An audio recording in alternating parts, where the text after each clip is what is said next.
गांधी जी एवं उनके प्रारंभिक आंदोलन के बारे में पढ़ते हैं। निम्न में से किस कॉलेज में गांधी जी ने पढ़ाई की थी? निम्न में से किस कॉलेज में गांधी जी ने पढ़ाई की थी? तो right answer A Samaldas college Bhavnagar. Right answer A Samaldas college Bhavnagar.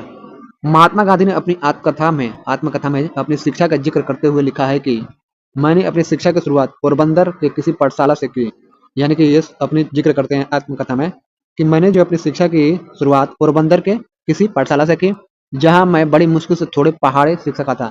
जहां पर जो है मैं बड़ी मुश्किल से थोड़े से पहाड़े सीख सका था। उसके उपरांत जो है 7 साल की उम्र में पिताजी के राजकोट स्थानांतरण के कारण मैं यहाँ आया। यानी कि इनके पिताजी का 7 साल की उम्र में क्या हुआ, राजकोट में स्थानांतरण हो गया। कहाँ से? तो पोरबंदर से राजकोट में स्थानांतरण हो गया, जहाँ ये हाई स्कूल तक की शिक्षा ग्रहण की है। महात्मा गांधी ने महात्मा गांधी ने अल्फ्रेड हाई स्कूल राजकोट से अपनी 10वीं की परीक्षा उत्तीर्ण की थी। महात्मा गांधी जो है अल्फ्रेड हाई स्कूल राजकोट से ही अपनी 10वीं की परीक्षा उत्तीर्ण की। इसके उपरांत उन्होंने भावनगर स्थित सामलदास आर्ट कॉलेज, यानी कि भावनगर में स्थित सामलदास आर्ट कॉलेज था, उस कॉलेज में अपना नामांकन करवाए। और उसके उपरांत जो है उन्होंने यूनिवर्सिटी कॉलेज लंदन से विधि यानी लॉ की पढ़ाई की। यानी कि सामलदास आर्ट कॉलेज से ये आर्ट की पढ़ाई किए थे। टेंथ के बाद 11 12 और उसके बाद ये आपके लंदन से यूनिवर्सिटी कॉलेज से ये विधि लॉ की पढ़ाई पूरी किए। महात्मा गांधी का राजनीतिक गुरु कौन थे? तो आपके ए दादा भाई नौरोजी गलत है, बी एम जी रानडे गलत है, सुरेंद्र नाथ बनर्जी गलत है। उपयुक्त में से एक गलती गलत है। आपका राइट आंसर ई होगा, उपयुक्त में से कोई नहीं।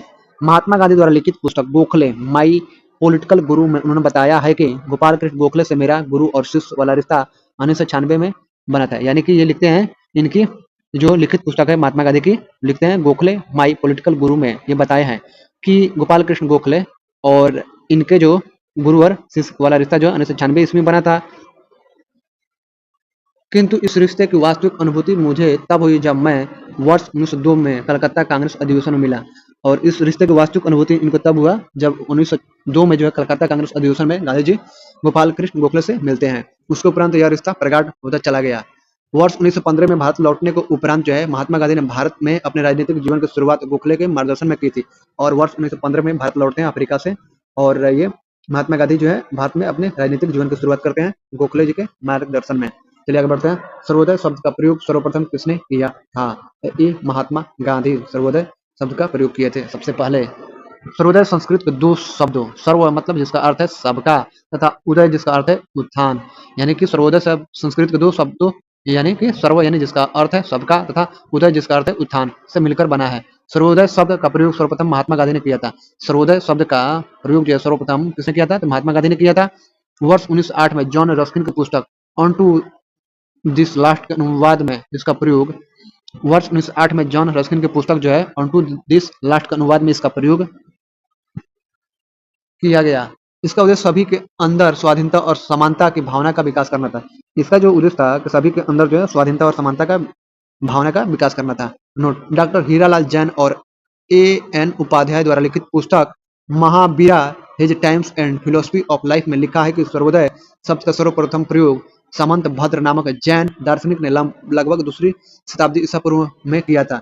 यानी कि डॉक्टर हीरालाल जैन और एस एन उपाध्याय के द्वारा, इन दोनों के द्वारा लिखित पुस्तक थी Mahavira his times and philosophy of life में लिखे हैं कि सर्वोदय जो है शब्द का सर्वप्रथम प्रयोग सामंत भद्र नामक जैन दार्शनिक ने लगभग 2री शताब्दी ईसा पूर्व में किया था।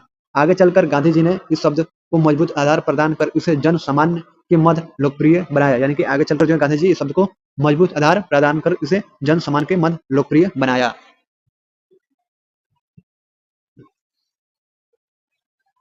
किसकी कानूनी समस्या के समाधान हेतु महात्मा गांधी को 1893 में दक्षिण अफ्रीका बुलाया गया था? किसकी कानूनी समस्या के समाधान हेतु महात्मा गांधी को 1893 में दक्षिण अफ्रीका बुलाया गया था? तो राइट आंसर आपका है डी, गुजरात के दादा Abdullah. Right answer D, Gujarat के दादा अब्दुल्ला। दक्षिण अफ्रीका में व्यापार करने वाले एक भारतीय मुसलमान गुजरात के व्यापारी दादा अब्दुल्ला ने गांधी जी के सामने मुकदमे को देखने का प्रस्ताव रखा। यानी कि ये दादा अब्दुल्ला जो थे वो गुजराती थे और भारतीय मुसलमान थे और अफ्रीका में व्यापार करते थे। तो सबसे पहले जो है गांधी जी के सामने ये मुकदमा देखने का प्रस्ताव रखे, जिससे गांधी जी कहा कि स्वीकार कर ले, तथा 1893 ईस्वी में वे दक्षिण अफ्रीका गए, तथा 1893 ईस्वी में वो क्या हुआ कि अफ्रीका गए गांधी जी। निम्न में से कौन सा भारत में गांधी जी का प्रथम सत्याग्रह आंदोलन था जिसमें उन्होंने सविनय अवज्ञा का प्रयोग किया? निम्न में से कौन सा भारत में गांधी जी का प्रथम सत्याग्रह आंदोलन था जिसमें उन्होंने सविनय अवज्ञा का प्रयोग किया था? तो ए चंपारण। चंपारण आंदोलन 1917 में भारत में गांधी जी का प्रथम सत्याग्रह आंदोलन था। यानी कि चंपारण आंदोलन जो है 1917 में हुआ था और ये जो है भारत में गांधी जी का प्रथम सत्याग्रह यानी कि फर्स्ट सत्याग्रह था गांधी जी का भारत में, जिसमें उन्होंने सविनय अवज्ञा का प्रयोग किया था, जिसमें जो है उन्होंने सविनय अवज्ञा का प्रयोग किया था। 19वीं सदी के आरंभ में बिहार के चंपारण में प्रचलित तिनकटिया पद्धति यानी कि 19वीं सदी के आरंभ में बिहार के चंपारण में प्रचलित जो है तिनकटिया पद्धति के विरोध स्वरूप इस सत्याग्रह का प्रारंभ किया गया था। यानी कि तिनकटिया पद्धति के विरोध में जो है इस विरोध स्वरूप इस सत्याग्रह का प्रारंभ किया गया था। चंपारण सत्याग्रह के उपरांत गांधी जी ने इसका प्रयोग वर्ष 1918 में अहमदाबाद की कॉटन मिल मालिकों और मजदूरों को में प्लेग बोनस को लेकर छिड़े विवाद में हस्तक्षेप कर किया है। और इसका जो है उसके बाद चंपारण सत्याग्रह के बाद गांधी जी जो है इसका प्रयोग 1918 में अहमदाबाद मिल मजदूर और मिल मालिक के बीच जो है प्लेग जो बोनस था उसको लेकर छिड़े विवाद में हस्तक्षेप कर किया इसका उपयोग सत्याग्रह का।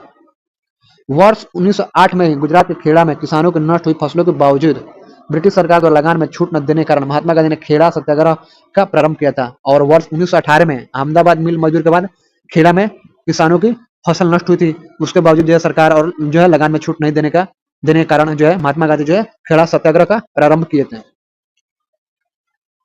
महात्मा गांधी द्वारा रोलेट सत्याग्रह का प्रारंभ वर्ष 1919 में ब्रिटिश सरकार द्वारा पारित रोलेट एक्ट के विरोध स्वरूप किया गया था। और 1919 में जो है महात्मा गांधी जो है के द्वारा रोलेट सत्याग्रह का प्रारंभ किया गया वर्ष 1919 में, और ये जो ब्रिटिश सरकार द्वारा पारित रोलेट एक्ट के विरोध स्वरूप में किया गया था। निम्न में से महात्मा गांधी का भारत में पहला सत्याग्रह कौन सा था? तो सी, राइट आंसर सी, चंपारण सत्याग्रह। गांधी जी को चंपारण आने का आमंत्रण किसने दिया था? गांधी जी को चंपारण आने का आमंत्रण किसने दिया था? तो आपका A, Rajkumar Shukla, right answer A, Rajkumar Shukla. Africa से जनवरी 1915 में लौटने के बाद जो है गांधी जी ने अपना प्रथम सफल सत्याग्रह बिहार के चंपारण जिले में 1917 में किया। अफ्रीका से है जनवरी 1915 यानी कि 9 जनवरी को ये वहां से लौटे थे, इसलिए प्रवासी दिवस मनाया जाता है। 9 जनवरी को प्रवासी दिवस भारत में मनाया जाता है। दिवस से आधारित सवाल भी पूछे जाते हैं एग्जाम में महत्वपूर्ण दिवस से, तो 9 जनवरी को प्रवासी दिवस मनाया जाता है। तो वही जो है अफ्रीका से 9 जनवरी 1915 में लौटने के बाद गांधी जी ने अपना प्रथम जो है सफल सत्याग्रह जो है पहला बिहार के चंपारण जिले में वर्ष 1917 में किए। वर्ष 1916 में चंपारण के एक किसान जो है राजकुमार शुक्ल ने गांधी से लखनऊ में भेंट की। 1916 में क्या होता है कि राजकुमार शुक्ल जो है गांधी से मिलते हैं लखनऊ में, और उसमें क्या हो रहा था, लखनऊ में कांग्रेस का अधिवेशन हो रहा था, उसी में ये मिले और उन्हें जो चंपारण आने का आग्रह किया कि आप चंपारण आइए। चंपारण का मामला बहुत पुराना था। चंपारण का जो मामला था बहुत पुराना था। 19वीं सदी का समाप्त होते होते जर्मनी के रासायनिक रंगों ने बाजार में नील का स्थान ले लिया। 19वीं सदी का समाप्त होते होते क्या हुआ कि जर्मनी के रासायनिक रंगों ने बाजार में नील का खेती होती थी तो नील का स्थान ले लिया। फलस्वरूप क्या हुआ कि चंपारण के यूरोपीय बागान मालिक नील की खेती बंद करने के लिए विवश हो गए। फलस्वरूप क्या हुआ कि चंपारण के जो यूरोपीय बागान मालिक थे नील की खेती बंद करने के लिए विवश हो गए। किसान भी नकदी फसल नील की खेती से छुटकारा पाना चाहते थे। किसान भी जो है नकदी फसल नील की खेती से छुटकारा पाना चाहते थे। गोरे बागान मालिकों ने किसानों की मजबूरी का फायदा उठाकर उन्हें अनुबंध से मुक्त करने के लिए लगान एवं अन्य गैर कानूनी करों की दर मनमाने ढंग से बढ़ा दी। और गोरे जो किसान मालिक थे उन्होंने किसानों की मजबूरी का फायदा उठाकर उन्हें अनुबंध था उससे मुक्त करने के लिए लगान और अन्य गैर कानूनी करों के दर मनमाने ढंग से बढ़ा दिए। किसानों के इसी उत्पीड़न के विरोध में गांधी जी ने चंपारण सत्याग्रह प्रारंभ किया था। और किसानों के इसी उत्पीड़न था तो इसी से क्या हुआ कि गांधी जी ने चंपारण सत्याग्रह प्रारंभ किया। चंपारण में इंडिगो के किसानों की दशा की ओर गांधी जी का ध्यान किसने आकर्षित किया? चंपारण में इंडिगो के किसानों की दशा की ओर गांधी जी का ध्यान किसने आकर्षित किया? तो राइट आंसर आपका डी है, राजकुमार शुक्ला।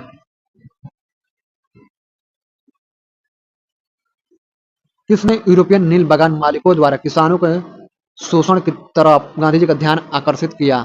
तो राइट आंसर बी, राजकुमार शुक्ल।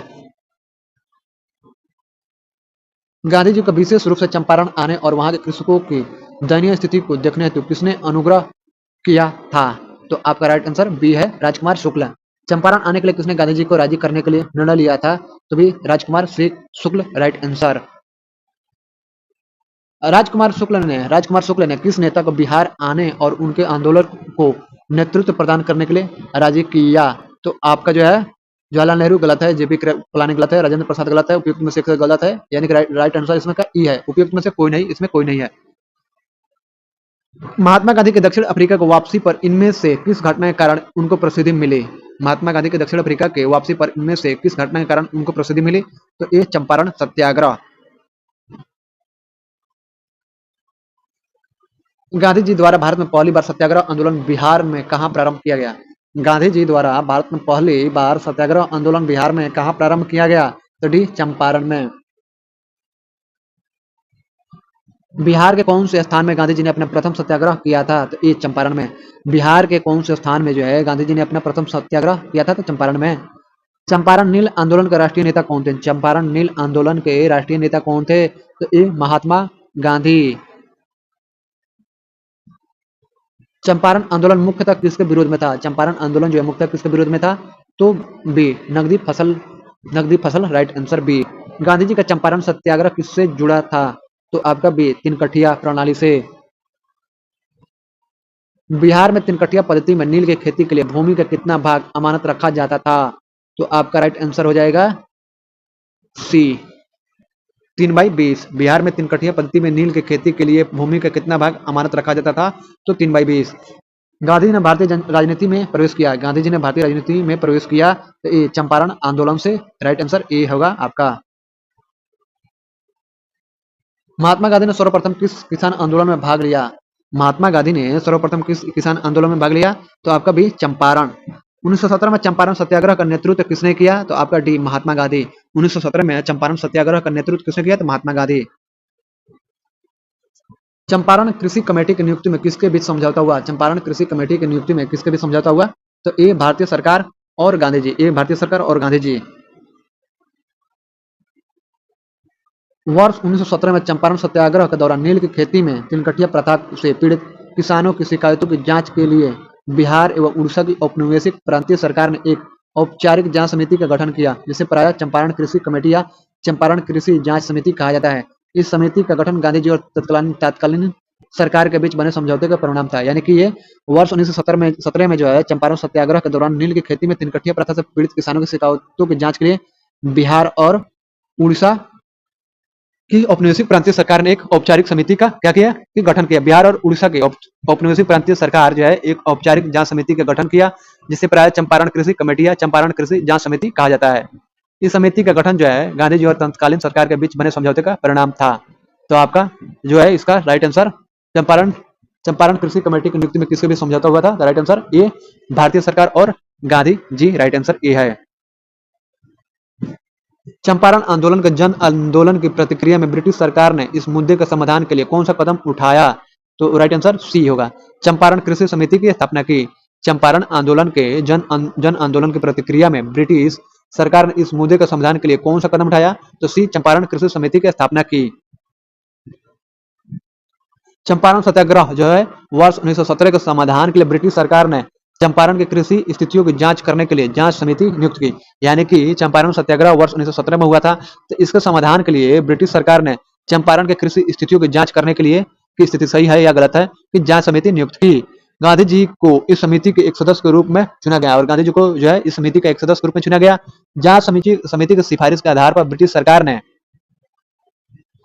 वर्ष 1918 में जो है वर्ष 1918 में चंपारण कृषि अधिनियम 1918 पारित किया।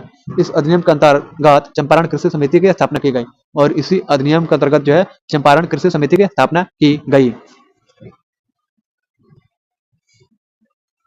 महात्मा गांधी पर चंपारण सत्याग्रह के लिए कब अभियोग चलाया गया था? तो राइट आंसर बी 1917 में। महात्मा गांधी पर चंपारण सत्याग्रह के लिए कब अभियोग चलाया गया? तो 1917 में। वर्ष 1917 में महात्मा गांधी पर चंपारण सत्याग्रह के लिए अभियोग चलाया गया था। वर्ष 1917 में जो है महात्मा गांधी पर चंपारण सत्याग्रह के लिए अभियोग चलाया गया था। गांधी जी ने सत्याग्रह का पहला बड़ा प्रयोग वर्ष 1917 में बिहार के चंपारण जिले में किया। यानी कि गांधी जी सत्याग्रह का पहला प्रयोग अपने बड़ा प्रयोग किए थे और ये कहाँ गए थे? चंपारण में, बिहार के चंपारण जिले में किए थे 1917 में। एनजी रंगा ने महात्मा गांधी के चंपारण सत्याग्रह का विरोध किया था और एनजी रंगा जो है महात्मा गांधी के चंपारण सत्याग्रह का विरोध किया था। चंपारण सत्याग्रह के कुछ वर्ष उपरांत गांधी जी को गुरुदेव रविन्द्रनाथ टैगोर ने महात्मा नाम से संबोधित किया और चंपारण सत्याग्रह के कुछ वर्ष के उपरांत ही जो रविन्द्रनाथ टैगोर थे, जिनको गुरुदेव कहा जाता है, इन्होंने गांधी जी को महात्मा नाम से संबोधित किया सबसे पहले। चंपारण सत्याग्रह के दौरान रविन्द्रनाथ टैगोर द्वारा गांधी जी को महात्मा नाम से संबोधित करने का उल्लेख किसी प्रमाणिक प्राथमिक स्रोत में उपलब्ध नहीं होता है। और ये जो महात्मा गांधी को जो है रविन्द्रनाथ टैगोर जो महात्मा नाम से संबोधित किए, इसका उल्लेख जो है किसी प्रमाणिक प्राथमिक स्रोत में उपलब्ध नहीं होता है। चंपारण आंदोलन में कौन संबंधित नहीं था? तो डी जयप्रकाश नारायण। चंपारण आंदोलन में जो है जयप्रकाश नारायण संबंधित नहीं थे। चंपारण आंदोलन 1917 में गांधी जी के साथ जो है राजकुमार शुक्ल, राजेंद्र प्रसाद, अनुग्रह नारायण सिन्हा, जेपी कृपलानी, महादेव देसाई, नरहरि पारेख आदि ने दिया था। जयप्रकाश नारायण चंपारण आंदोलन से संबंधित नहीं थे, यानी कि जयप्रकाश नारायण जो है चंपारण आंदोलन से संबंधित नहीं थे। बाकी जो लोग थे जैसे कि राजकुमार शुक्ल है, ये तो बुलाए ही थे, चंपारण के रहने वाले थे। तो राजेंद्र प्रसाद शामिल थे, अनुग्रह नारायण सिन्हा शामिल थे, जेपी कृपलानी शामिल थे, महादेव देसाई शामिल थे, नरहरि पारेख जो है शामिल थे। तो इनको याद रखिए क्योंकि पूछता है कि चंपारण आंदोलन में सवाल पूछता है कि गांधी जी के साथ साथ कौन कौन लोग शामिल थे। तो ऑप्शन में दे देता है option A, option B, option C, option D करके से दे देता है। उसमें दे देगा राजेंद्र प्रसाद, जेपी कृपलानी और नाम दे देगा, फिर दे देगा एक नाम गलत दे देगा। उसमें तीन ऑप्शन, तीन एक में जैसे ऑप्शन ए होगा तो ऑप्शन ए में आपका तीन नाम दे देगा, तो राजेंद्र प्रसाद, अनुग्रह नारायण सिंह और जयप्रकाश नारायण। आपको पता है कि जयप्रकाश नारायण नहीं थे तो आप इसको राइट आंसर नहीं मारेंगे, ए को नहीं मारेंगे, बी में देगा कि अनुग्रह नारायण सिंह, जेपी कृपलानी, महादेव पारेख देसाई दे देगा। तो आपको लगा कि राजेंद्र प्रसाद आपको याद आ रहा होगा, राजेंद्र प्रसाद है, लेकिन बाकी लोग नहीं याद आ रहे हैं। लेकिन राइट आंसर आपका यही होगा क्योंकि इसमें जो है राजकुमार शुक्ल तो बुलाए थे, लेकिन इसमें राजेंद्र प्रसाद, अनुग्रह नारायण सिन्हा, जेपी कृपलानी, महादेव देसाई, नरहरि पारेख ये लोग शामिल थे। तो इतने लोगों को नाम याद रखना होगा। ठीक है, चलिए आगे बढ़ते हैं हम लोग। ईस्वी सन यानी कि 1917 के चंपारण सत्याग्रह से कौन संबंधित नहीं है? अब यहाँ पर पूछ रहा है कौन संबंधित नहीं है, तो आपने अभी पढ़ा कि जेपी कृपलानी थे, राजेंद्र प्रसाद भी थे चंपारण सत्याग्रह में, राजकुमार शुक्ल तो बुलाए ही थे, तो इसमें सम्मिलित नहीं थे। तो राम मनोहर लोहिया भी इस चंपारण आंदोलन से संबंधित नहीं थे। तो राइट आंसर आपका डी होगा। और उसमें जो ऊपर वाले में जयप्रकाश नारायण भी चंपारण आंदोलन से संबंधित नहीं थे, तो इनको भी याद रखना होगा। यानी कि इनको याद मत रखिए, आप जो है जो लोग शामिल थे, जो लोग शामिल थे उनको याद रखिए, बस उनको याद रखिएगा। बाकी आप ऑप्शन छांट लेंगे, जैसे जेपी कृपलानी आपको याद है कि थे, तो आप देख लेंगे कहाँ ऑप्शन में जेपी कृपलानी थे, राजेंद्र प्रसाद थे, उसके बाद राजकुमार शुक्ल थे, अनुग्रह नारायण सिन्हा अगर दिया है तो आपको पता है कि अनुग्रह नारायण सिन्हा भी थे, आपको पता है कि महादेव देसाई भी थे, नरहरि पारेख भी थे। तो आप देख लेंगे ऑप्शन में इतने सारे लोग हैं तो वो संबंधित नहीं है पूछ रहा है, तो आप देख लेंगे इतने सारे लोग हैं और इसमें से एक ऑप्शन जो है ये जो है भाई साहब नहीं थे, तो इनको हम ऑप्शन में मारेंगे तभी आपका राइट आंसर सही होगा। अगर लिखेगा कौन संबंधित थे तो वहां पर एक दे देगा, राजेंद्र प्रसाद का नाम दे देगा, या जेपी कृपलानी का नाम दे देगा, या राजकुमार शुक्ल का नाम दे देगा, या महादेव देसाई का नाम दे देगा, या नरहरि पारेख का नाम दे देगा, और उसमें जो है एक किसी का नाम दे देगा। अब बाकी ऑप्शन दे देगा आपका राम मनोहर लोहिया संबंधित है, जयप्रकाश नारायण संबंधित है, और भी एक नाम दे देगा, तीन नाम ऐसे दे देगा जो संबंधित नहीं थे, एक नाम दे देगा जो संबंधित है। तो आपको लगेगा भाई राम मनोहर लोहिया नहीं थे तो गलत है, इसको हटाओ। जयप्रकाश नारायण नहीं थे, इसको भी हटाओ। एक और नाम है उसको भी हटाओ। हाँ, ये व्यक्ति है जो है, तो इसको हम संबंधित है पूछ रहा है तो इसको राइट मारेंगे। तो इस तरह से सवाल घुमाकर पूछी जाती है। चलिए आगे बढ़ते हैं हम लोग। यदि नील की खेती करने से छूट चाहते तो नील के किसानों को कौन सा क्षतिपूर्ति कर देना पड़ता था? तो आपका जो है सी तवान। तवान क्या है भाई? तवान। चलिए आगे बढ़ते हैं, देखते हैं। किसानों को अपनी जमीन के कम से कम 3/20 भाग पर नील की खेती करना था तथा उन्हें यूरोपीय मालिकों द्वारा तय दामों पर उन्हें बेचना, यानी कि 3/20 यानी कि 3/20 भाग पर यह जो किसान है वो नील की खेती करना है उनको, और यूरोपीय मालिकों द्वारा तय दामों पर, यानी कि वो दाम तय करेंगे कि उन्हें किस दाम पर बेचना है। ठीक है, इसे ही तनकठिया पत्ती कहा जाता है। यदि नील की खेती करने से छूट चाहते हो तो नील के किसानों को क्षतिपूर्ति कर देना पड़ता था, जिसे तवान कहा जाता था। यानी कि अगर आप नील की खेती करने से छूट चाहते तो नील के किसानों को क्षतिपूर्ति कर देना पड़ता था, यानी कि नील की क्षतिपूर्ति, नील के किसानों को क्षतिपूर्ति कर देना पड़ता था, जिसे तवान कहा जाता था। 1917 से 18 में अहमदाबाद में गांधी जी द्वारा चलाए गए सत्याग्रह में किसने हिस्सा लिया था? 1917 से 18 में अहमदाबाद में गांधी जी द्वारा चलाए गए सत्याग्रह में किसने हिस्सा लिया था? तो बी औद्योगिक कर्मी हिस्सा लिए थे। Right answer B. चंपारण की सफलता के बाद गांधी जी को अगला प्रयोग वर्ष 1918 में अहमदाबाद की एक कॉटन टेक्सटाइल मिल में मिल मालिक और मजदूरों के बीच बोनस बढ़ाने को लेकर चल रहे विवाद में हस्तक्षेप करना था। यानी कि चंपारण की सफलता के बाद गांधी जी का अगला प्रयोग जो है वर्ष 1918 में अहमदाबाद की कॉटन टेक्सटाइल मिल में मिल मालिक और मजदूरों के बीच बोनस बढ़ाने को लेकर चल रहे विवाद में हस्तक्षेप करना था। यह विवाद प्लेग बोनस को लेकर था। यह जो विवाद था वह प्लेग बोनस को लेकर था। प्लेग का प्रयोग खत्म होने के बाद मालिक इसे समाप्त करना चाहते थे। प्लेग का जो प्रकोप खत्म होने के बाद मालिक इसे समाप्त करना चाहते थे।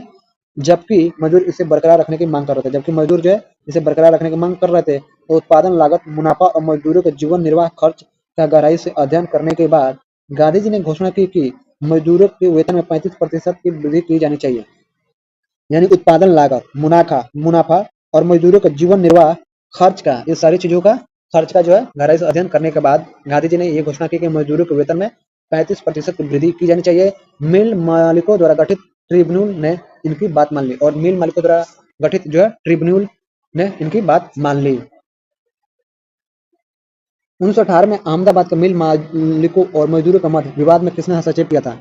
1918 में अहमदाबाद के मिल मालिकों और मजदूरों के मध्य विवाद में किसने हस्तक्षेप किया था? तो ये महात्मा गांधी।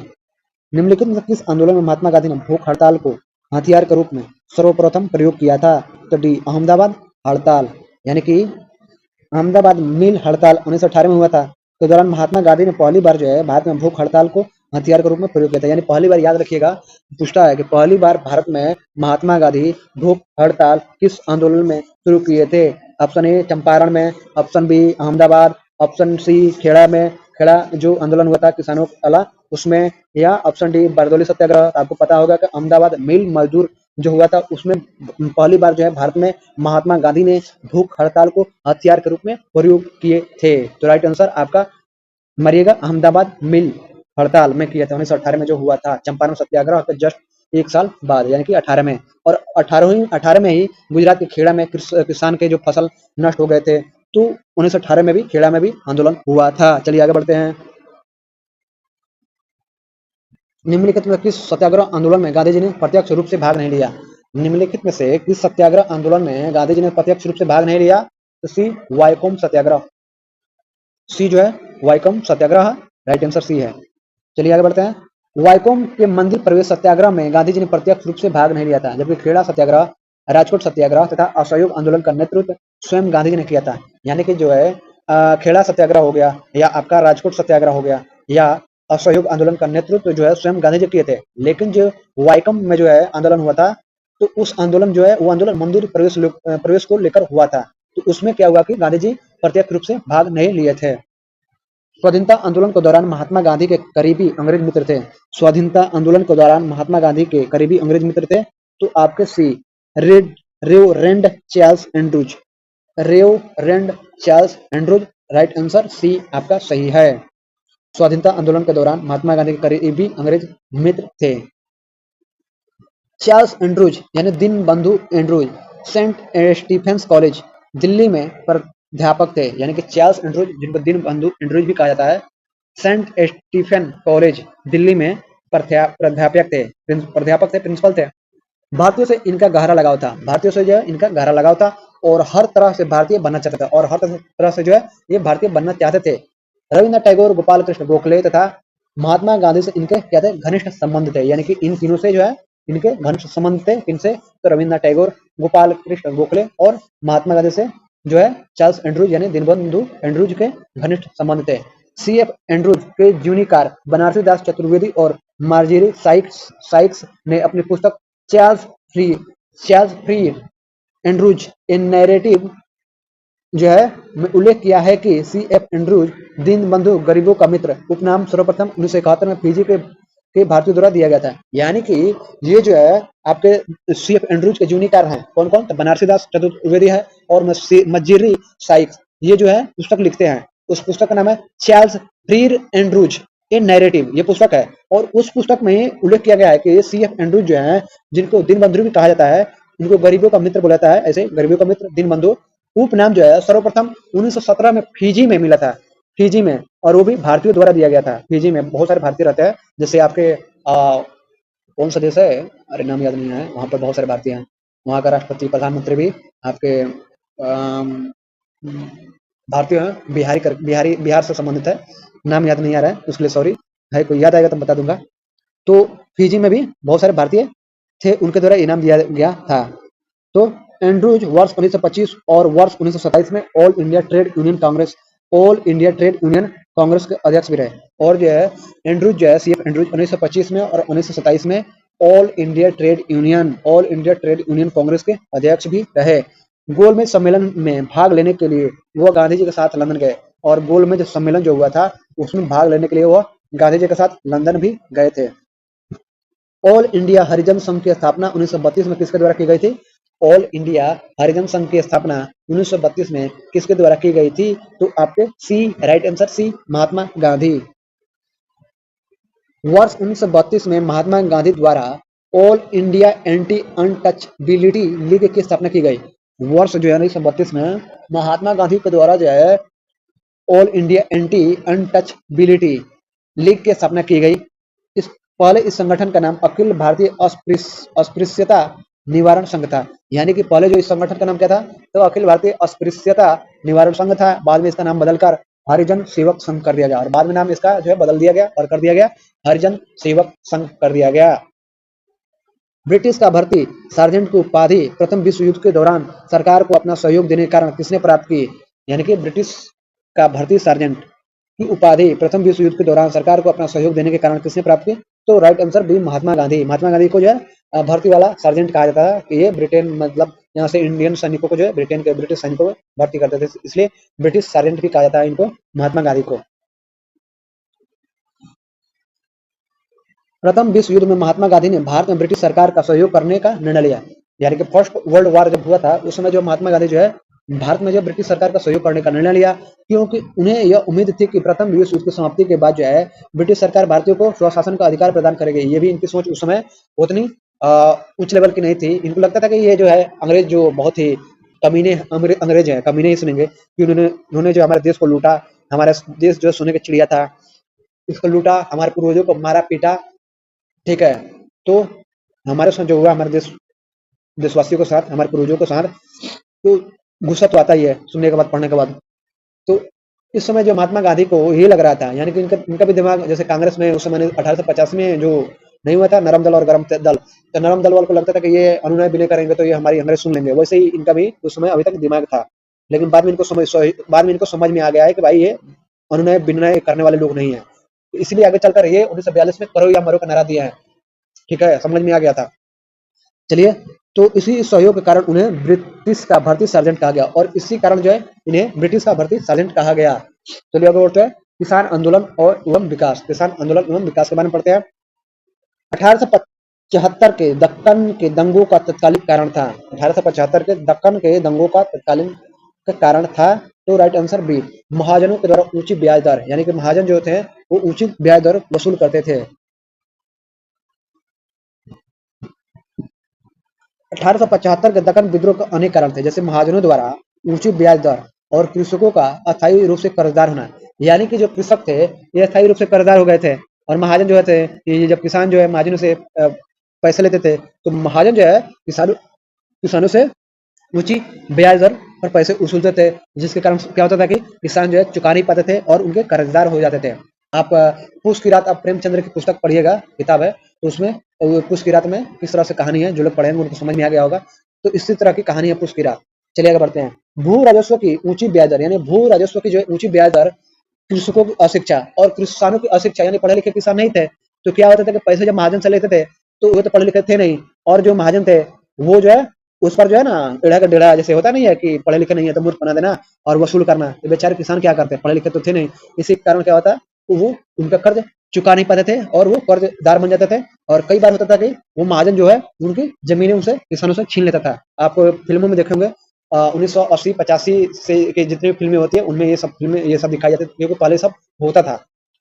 तो चलिए, और गरीबी के कारण उनके खेत घर आदि को गिरवी रखकर ऋण पत्र पर उनसे हस्ताक्षर करवाना। अभी आई गई बात कि उनके खेत घर आदि को गिरवी रखकर जो है ऋण पत्र पर उनसे हस्ताक्षर करवाना, और न्याय व्यवस्था के जटिल और खर्चीली प्रणाली के कारण किसानों को अपने हितों की रक्षा करने में विफल था। यानी कि न्याय व्यवस्था जो थी ना, एक तो जटिल थी, उनको समझ नहीं आता कहाँ क्या करना, किसके पास जाना है, कैसे कानून मतलब कहाँ कहाँ क्या क्या होगा ये पता नहीं था, क्योंकि पढ़े लिखे थे नहीं। दूसरी बात खर्चीली थी, जो अपने किसानी खेती को छोड़कर वो मतलब नहीं होता है कि छोड़कर आप घूमते रहिए यहाँ से वहां यहाँ से वहां, तो ये मुश्किल थी, जिसके कारण क्या होता था कि किसानों के जो है अपने हितों की रक्षा करने में ज्यादा विफल हो जाते थे। और बिहार लोक सेवा आयोग ने विकल्प बी को सही उत्तर बनाया। बिहार लोक सेवा आयोग जो है विकल्प बी को जो सही बनाया, वो जो आंसर बी मारा गया था। जैसे बहुत सारे महाजन लठैत रखते थे, लठैत, ठीक है, तो देखेंगे फिल्मों में। तो चलिए देखते हैं, आगे बढ़ते हैं। किस प्रदेश के ग्रामीण क्षेत्रों में एका आंदोलन चलाया गया था? जैसे फिल्में होती है, पुराने फिल्में जो है पुराने समय की बातें आपको बताते थे कि समाज में क्या क्या हो रहा है, वो चीज दिखाते थे। और अब की फिल्में उस तरह की फिल्में नहीं बनती है। अब की फिल्में जो इस समय की जो समाज में जो जो चीजें हो रही है, जो घटनाएं हो रही है, उसी पर आधारित फिल्में अब आ रही है। चलिए, फिल्में जो है समाज का आईना होती है। चलिए आगे बढ़ते हैं हम लोग। किस प्रदेश के ग्रामीण क्षेत्रों में एका आंदोलन चलाया गया था? तो आपका राइट आंसर डी, अवध में। वर्ष 1921 से 22 में अवध के किसानों ने एका नाम से आंदोलन चलाया। वर्ष 1921 से 22 में जो है अवध के किसानों ने एका नाम से आंदोलन चलाया। यह आंदोलन हरदोई, बहराइच, बाराबंकी, सीतापुर क्षेत्र में केंद्रित था। यह जो आंदोलन जो था हरदोई में, बहराइच में, बाराबंकी में और सीतापुर क्षेत्र में केंद्रित था। एका आंदोलन का प्रमुख नेता जो है मदारी पासी थे। एका आंदोलन का प्रमुख नेता कौन थे? तो आपको मदारी पासी थे। अवध के एका आंदोलन का उद्देश्य क्या था? अवध के एका आंदोलन का उद्देश्य क्या था? तो डी, लगान का नगद में परिवर्तन। लगान का जो है नगद में परिवर्तन। एका आंदोलन 1921 से 22 का नेतृत्व जो है मदारी पासी ने किया था। एका आंदोलन जो हुआ था 1921 से 22 में हुआ था और इसका जो है नेतृत्व मदारी पासी ने किया था। इस आंदोलन की गतिविधियों का मुख्य केंद्र जो हरदोई था, बाराबंकी था, बहराइच तथा सीतापुर, ये यूपी वाले स्थान है। अवध यूपी वाला ये सब स्थान है। किसानों की मुख्य शिकायतें लगान में बढ़ोतरी, यानी कि क्या होता है कि किसानों का शिकायत था कि लगान में बढ़ोतरी कर दिया गया और उपज के रूप में लगान वसूल करने की प्रथा को लेकर थी। और उपज के रूप में जो है लगान वसूल करने की प्रथा को लेकर थी किसानों की शिकायतें। तो किसान क्या करते हैं कि किसानों से 50% से अधिक लगान वसूल किया जाता था। यानी कि 50%, यानी कि आपके जमीन में जितना हुआ उसका आधा जो लगान वसूल किया जाता था किसानों से। जमींदारों के गुर्गे ठेकेदार, यानी कि जमींदारों के जो गुर्गे थे ठेकेदार, किसानों को क्या करते थे? प्रताड़ित करते थे। तो इसी कारण जो है एका आंदोलन का राष्ट्रवादियों द्वारा निर्धारित अहिंसक नीतियों में विश्वास कम था। और एका आंदोलन का जो है राष्ट्रवादी, जो भी राष्ट्रवादी थे, उनके द्वारा निर्धारित अहिंसक नीतियों, यानी कि अहिंसक नीतियों में विश्वास कम था। फलस्वरूप राष्ट्रवादी नेता आंदोलन से अलग थलग पड़ गए। यानी कि इनका जो है ना ये नेता अलग थलग पड़ गए और आंदोलन दूसरी राह पकड़ ली। और आंदोलन जो है जब राष्ट्रवादी नेता अलग थलग हो गए तो आंदोलन दूसरी राह पकड़ ली। इस आंदोलन में सरकार को लगान देना बंद नहीं किया गया। इस आंदोलन में जो है सरकार को लगान देना बंद नहीं किया गया, बल्कि आंदोलनकारियों की प्रमुख मांग थी बढ़ती महंगाई का लगान का नगद में रूपांतरण किया जाए। यानी कि उनकी जो मांगे थी कि महंगाई बढ़ रही है, तो महंगाई बढ़ रही है तो उसके कारण जो है लगान का नगद में आपका रूपांतरण कर दिया जाए। नाई धोबी बंद सामाजिक बाइकाट का एक स्वरूप था जो 1919 में, क्या नाई धोबी बंद जो है सामाजिक बाइकाट का एक स्वरूप था जो 1919 में किसानों द्वारा प्रतापगढ़ जिले में चलाया गया था। यानी कि जो है किसानों द्वारा जो है प्रतापगढ़ जिले में चलाया गया था, ये आंदोलन था। वर्ष 1919 के अंतिम दिनों में किसानों का संगठित विद्रोह खुलकर सामने आया। 1919 के अंतिम दिनों में जो है किसानों का जो संगठित विद्रोह जो है खुलकर सामने आया। अवध के प्रतापगढ़ जिले की एक जागीर में नाई धोबी बंद सामाजिक बहिष्कार एवं संगठित कार्रवाई की पहली घटना थी। यानी कि अवध के प्रतापगढ़ जिले में जो है एक जागीर में कि नाई धोबी बंद सामाजिक बहिष्कार और संगठित कार्रवाई की पटनी घटना थी। झिंगुरी सिंह और दुर्गा पाल सिंह ने इसमें महत्वपूर्ण भूमिका है। ये जो नाई धोबी बंद था इसमें जो है झिंगुरी सिंह और दुर्गा पाल सिंह ने इसमें जो है महत्वपूर्ण भूमिका निभाई। लेकिन जल्दी ही आंदोलन में एक नया चेहरा उभरा, बाबा रामचंद्र, जिन्होंने आंदोलन के बागडोर ही नहीं संभाली अपितु उसे और मजबूत और जुझारू बनाया। और इसमें जो एक नया चेहरा उभर कर सामने आया, बाबा रामचंद्र, जिन्होंने आंदोलन के बागडोर संभाले और उसे जो है मजबूत और जुझारू बनाया। बाबा रामचंद्र मूल नाम श्रीधर बलवंत जोधपुरकर था। का जन्म जो है ग्वालियर के एक छोटे से गांव के ब्राह्मण परिवार में हुआ था। इनका जो है कि ग्वालियर के छोटे से गांव के ब्राह्मण परिवार में हुआ। कुछ स्रोतों के अनुसार उनका जन्म महाराष्ट्र में हुआ, कुछ स्रोतों के अनुसार इनका जन्म महाराष्ट्र में हुआ था। वर्ष 1920 के मध्य में वे किसान नेता के रूप में उभरे और वर्ष 1920 के मध्य में जो है वे किसान नेता के रूप में उभरे। तो उन्होंने अवध के किसानों को संगठित कर रखा और उसके बाद जो है ये अवध के किसानों को जो संगठित करना शुरू कर दिए। उनमें संगठन की अद्भुत क्षमता थी, उनमें जो है संगठन की क्या थी? अद्भुत क्षमता थी। वर्ष 1920 में इनके प्रयासों से प्रतापगढ़ में अवध किसान सभा का गठन हुआ। अवध में जो है 1920 में इन्हीं के संगठन में जो है अवध किसान सभा का क्या हुआ? गठन हुआ। चलिए आगे बढ़ते हैं। इनमें से कौन बिहार में किसान आंदोलन के साथ जुड़े थे? इनमें से जो है कौन जो है बिहार में किसान आंदोलन से जुड़े थे? तो ये राजेंद्र प्रसाद जो है जुड़े थे। राइट आंसर ए, राजेंद्र प्रसाद बिहार में किसान आंदोलन से जुड़े थे। वे बिहार में गांधी जी चंपारण सत्याग्रह 1917 के दौरान महात्मा गांधी के साथ जुड़े थे। यानी कि ये जो है बिहार में जब गांधी जी आए थे चंपारण सत्याग्रह में 1917 में, तो ये महात्मा गांधी के साथ थे उस समय। और वे सितंबर 1946 में गठित अंतरिम सरकार में खाद्य एवं कृषि मंत्री, और 1946 में जब देश आजाद हुआ उसके बाद जो है क्या हुआ कि ये अंतरिम सरकार में खाद्य एवं कृषि मंत्री बने और संविधान सभा के अध्यक्ष भी थे। और संविधान सभा के क्या थे? अध्यक्ष भी थे। संविधान लागू होने के बाद भारत के प्रथम राष्ट्रपति बने और संविधान जब लागू हुआ तो ये इनको जो है भारत का प्रथम राष्ट्रपति बनाया गया, इनको तो राजेंद्र प्रसाद जी को। किसान नेता मोतीलाल तेजावत संबंधित है, किसान नेता जो है मोतीलाल तेजावत संबंधित है, तो आपके बी मेवाड़ के भील आदिवासी आंदोलन थे, यानी कि किसान नेता मोतीलाल तेजावत जो है संबंधित है मेवाड़ के भील आदिवासी आंदोलन से। किसान नेता मोतीलाल तेजावत मेवाड़ क्षेत्र के भील आदिवासी आंदोलन से संबंधित है। इन्होंने वनवासी संघ की स्थापना की, ये जो है वनवासी संघ की स्थापना किए थे कौन, तो किसान नेता थे एक मोतीलाल तेजावत और मेवाड़ क्षेत्र के भील आदिवासी जो आंदोलन से संबंधित थे, तो वनवासी संघ की स्थापना किए थे। वर्ष 1920 के दशक में इसी आंदोलन का जो है नेतृत्व किए, और 1920 के दशक में इसी आंदोलन का ये नेतृत्व भी किए।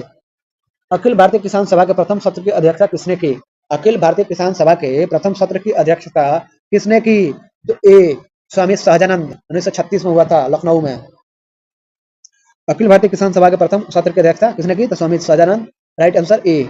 अप्रैल 1936 में लखनऊ में अखिल भारतीय किसान कांग्रेस की स्थापना हुई, यानी कि अप्रैल 1936 में जो है लखनऊ में अखिल भारतीय किसान कांग्रेस की स्थापना हुई, जिसका नाम बदलकर अखिल भारतीय किसान सभा कर दिया गया, जिसका नाम बदलकर जो है किसान कांग्रेस था इसका स्थापन क्या कर दिया गया, नाम बदलकर अखिल भारतीय किसान सभा कर दिया गया, नाम बदलकर।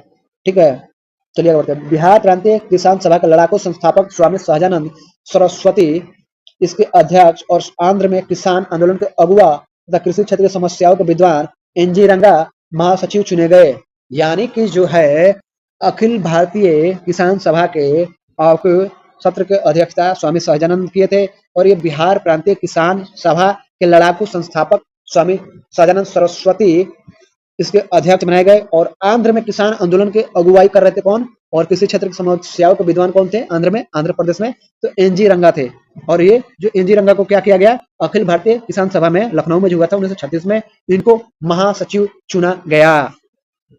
फैजपुर में कांग्रेस सत्र के साथ अखिल भारतीय किसान कांग्रेस का भी दूसरा सत्र चला, जिसकी अध्यक्षता एनजी रंगा ने की, और फैजपुर में जो है कांग्रेस सत्र के साथ, फैजपुर में जो है कांग्रेस सत्र हो रहा था, और उसी के साथ जो है अखिल भारतीय किसान कांग्रेस का भी दूसरा सत्र चला उसी के साथ, जिसकी अध्यक्षता जो है एनजी रंगा को दिया गया, और इसकी अध्यक्षता एनजी रंगा किए थे।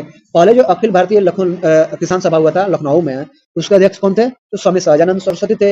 हम महासचिव कौन बनाए गए, तो एनजी रंगा स्वामी बनाए गए। उसके बाद जो फैजपुर में होता है कांग्रेस का अधिवेशन होता है, तो कांग्रेस का सत्र के साथ अखिल भारतीय किसान सत्र का भी दूसरा सत्र चला, जिसकी अध्यक्षता जो है अब इनको बनाया जाता है, एनजी रंगा को बनाया गया। अखिल भारतीय किसान कांग्रेस का गठन किया गया था, अखिल भारतीय किसान कांग्रेस का गठन किया गया था, तो ए 1936 में, और यह हुआ था आपका लखनऊ में। अध्यक्ष थे स्वामी सहजानंद सरस्वती, और महासचिव थे एनजी रंगा। 1936 में लखनऊ में अखिल भारतीय किसान सभा का प्रथम अध्यक्ष किसे चुना गया, तो राइट आंसर सी स्वामी सहजानंद सरस्वती।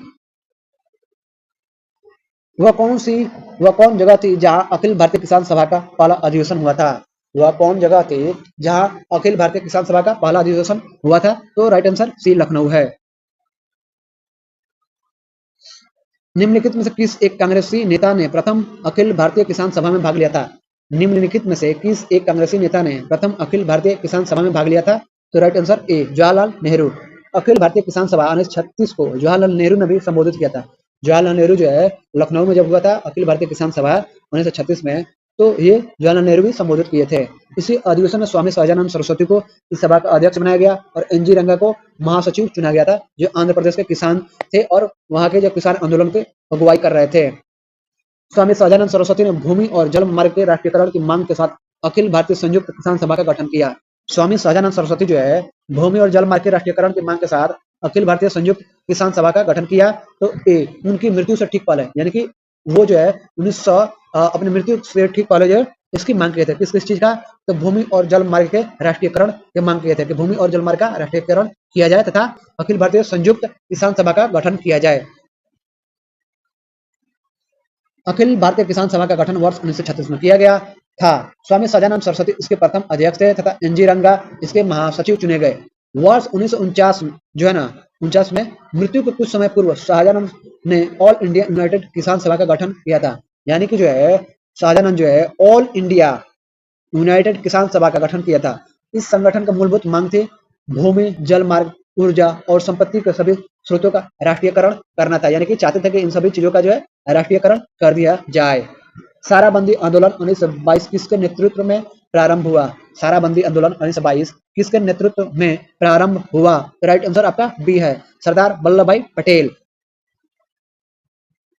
गुजरात के सूरत जिले में स्थित बारदोली वर्ष 1928 के बाद राजनीतिक गतिविधियों का केंद्र बन गया था। यानी कि गुजरात के सूरत जिले में स्थित बारदोली वर्ष 1928 के बाद क्या हुआ कि राजनीतिक गतिविधियों का केंद्र बन गया था। बारदोली के मेहता बंधु, यानी कि बारदोली के मेहता बंधु जिनको कल्याण जी और उनको कुंवर जी मेहता बंधु थे दो, कौन कौन? कुंवर जी और कल्याण जी। तथा दयाल जी देसाई ने किसानों का समर्थन में वर्ष 1928 में आंदोलन चलाया। तथा दयाल जी देसाई ने जो है ये सभी लोग मिलकर क्या किया कि किसानों के समर्थन में वर्ष 1928 से क्या क्या आंदोलन चलाया। बाद में इसका नेतृत्व जो सरदार पटेल ने किया। बाद में जो है सरदार पटेल क्या हुआ कि इसका नेतृत्व किए। पटेल के नेतृत्व में ही वर्ष 1928 में कोई कर नहीं साराबंदी आंदोलन चलाया गया। और जो है पटेल के नेतृत्व में ही जो है वर्ष 1928 में जो है कोई कर नहीं, यानी कोई कर नहीं दिया जाएगा। और ये आंदोलन कहाँ चला गया? साराबंदी में चलाया गया, इसलिए इसे साराबंदी आंदोलन कहा जाता है। ज्ञाता भाई कि कर न अदायगी साराबंदी का आंदोलन गांधी जी ने असहयोग आंदोलन के दौरान वर्ष 1922 में बारदोली से चलाने का विचार बनाया था। यानी कि जो है ज्ञाता भाई की कर नहीं अदायगी, यानी कर जो है नहीं दिया जाएगा। ठीक है, साराबंदी जगह है तो साराबंदी आंदोलन कहा जाता है। का आंदोलन जो है कर नहीं दिया जाएगा का आंदोलन गांधी जी ने असहयोग आंदोलन के दौरान, जब असहयोग आंदोलन शुरू किया गया था उसी दौरान जो है वर्ष 1922 में जो है असहयोग आंदोलन हुआ था। तो उसी समय जो है ये इनका मन था, विचार था कि बारदोली से शुरू किया जाए। लेकिन चौरी चौरा की घटना हो गया। असहयोग आंदोलन के दौरान ही जो है चौरी चौरा की घटना हो गया, जिसके कारण यह योजना को स्थगित कर दी गई। बिहार लोक सेवा आयोग ने त्रुटि व साराबंदी आंदोलन कर न अदायगी की तिथि वर्ष 1928 के स्थान पर 1922 लिखा है, जो गलत है। यानी कि बिहार लोक सेवा आयोग जो है त्रुटिवश, यानी कि त्रुटिवश हो गया है। तो साराबंदी आंदोलन जो है जिसको कर न अदायगी बोला जाता है, यानी कर नहीं दिया जाएगा, ये तिथि वर्ष 1928 के स्थान पर 1928 के स्थान पर क्या मान लिया गया? 1922 लिखा है बिहार लोक सेवा आयोग, जो गलत है। क्योंकि 1922 में जो है असहयोग आंदोलन हो रहा था और उसी समय जो है महात्मा गांधी का विचार था कि कर नहीं देने की जो बात है, ये जो आंदोलन है कर न देने की, ये बारदोली से ही चलाया जाए। लेकिन इसी दौरान क्या होता है कि चौरी चौरा में घटना हो जाता है। उसके बाद क्या होता है कि महात्मा गांधी असहयोग आंदोलन को स्थगित कर देते हैं, जिसके कारण से ये जो इनके मन में विचार था साराबंदी आंदोलन जो हुआ 1928 में, वो 1922 में ही करने का विचार था, यानी करना अदायगी का विचार था। लेकिन चौरी चौरा घटना के कारण असहयोग आंदोलन स्थगित करते हैं। इसी के साथ से इनके मन में जो विचार में जो था ये अदायगी यानी कि साराबंदी आंदोलन, वो भी क्या हुआ कि पोस्टपोन्ड हो गया, वो भी स्थगित हो गया। आगे चलकर 1928 में जो है ये क्या होता है, साराबंदी जो है आंदोलन शुरू हुआ और वो आंदोलन चला। चलिए आगे बढ़ते हैं। बारदोली सत्याग्रह का सफल नेतृत्व किसने किया? बारदोली सत्याग्रह का सफल नेतृत्व किसने किया? तो आपका ये है वल्लभ भाई पटेल के द्वारा किया गया था।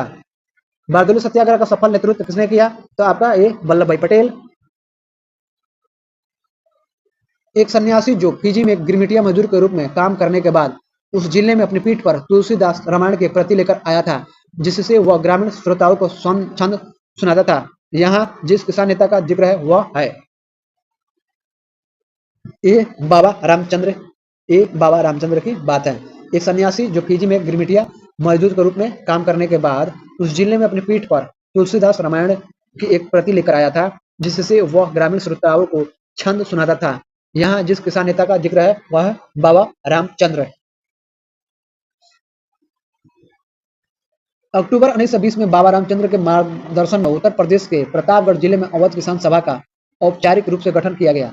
यानी कि अक्टूबर 1920 में जो है बाबा रामचंद्र के मार्गदर्शन में उत्तर प्रदेश के प्रतापगढ़ जिले में अवध किसान सभा का औपचारिक रूप से गठन किया गया। प्रश्न में दिया गया था कि कथन जो है बाबा रामचंद्र के संदर्भ में है, जो फिजी में एक गिरमिटिया मजदूर के रूप में काम करने के बाद भारत आए, यानी फिजी में गिरमिटिया मजदूर के रूप में काम किए, तो उसके बाद ये भारत में आए और एक सन्यासी के रूप में जीवन यापन करने लगे ट्रेड यूनियन एवं साम्यवादी दल के बारे में पढ़ते हैं। बंबई में अखिल भारतीय व्यापार संघ कांग्रेस की स्थापना कब हुई? बंबई में जो है अखिल भारतीय व्यापार संघ कांग्रेस की स्थापना कब हुई? तो ये सन 1920 में राइट आंसर आपका ए है।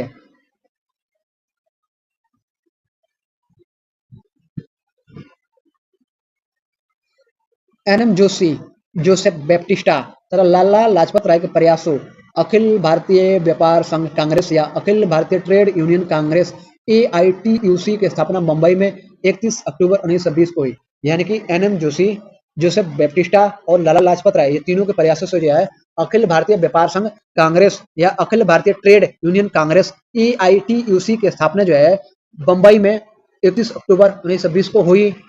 लाला लाजपत राय इसके प्रथम अध्यक्ष तथा उपाध्यक्ष जोसेफ बैप्टिस्टा एवं महासचिव दीवान चमनलाल बजाज थे। यानी कि इसके जो है अखिल भारतीय ट्रेड यूनियन कांग्रेस या अखिल भारतीय व्यापार संघ कांग्रेस बोलिए, इसके प्रथम अध्यक्ष लाला लाजपत राय बने, उपाध्यक्ष बनाया गया जोसेफ बैप्टिस्टा को और महासचिव जो है दीवान चमनलाल बजाज को बनाया गया। इस संगठन का प्रथम विभाजन जो है वर्ष 1929 में नागपुर अधिवेशन में हुआ। इस संगठन का जो है प्रथम बार जो है ना प्रथम विभाजन कब हुआ, तब वर्ष 1929 में नागपुर अधिवेशन जो हुआ था उसी समय इसमें प्रथम बार विभाजन हुआ। इस समय जवाहरलाल नेहरू इसके अध्यक्ष थे और इस समय जो है जवाहरलाल नेहरू इसके क्या थे, तो अध्यक्ष थे।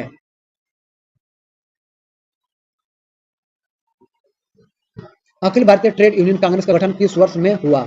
अखिल भारतीय ट्रेड यूनियन कांग्रेस का गठन किस वर्ष में हुआ? तो राइट आंसर ए 1920 में। 1920 में right answer. Akhil Bharatiya trade union Congress के प्रथम अध्यक्ष थे तो आपके थे Lala Lajpat Rai, right answer D है। भारतीय ट्रेड यूनियन कांग्रेस के प्रथम अध्यक्ष कौन थे? तो श्री लाला लाजपत राय।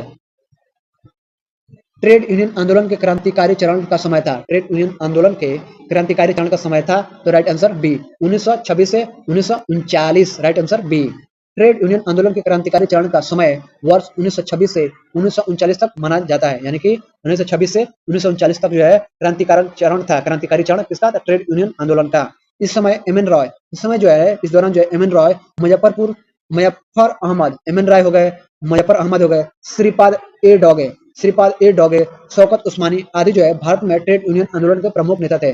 और इस दौरान जो है एम एन राय हो गए, मुजफ्फर अहमद हो गए, श्रीपाद ए डोगे हो गए, शौकत उस्मानी हो गए, ये सभी जो है भारत में ट्रेड यूनियन आंदोलन के प्रमुख नेता थे, याद रखिएगा।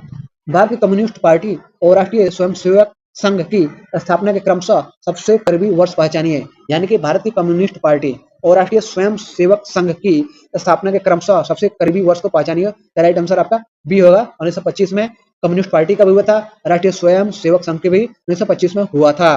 तो राइट आंसर आपका बी है।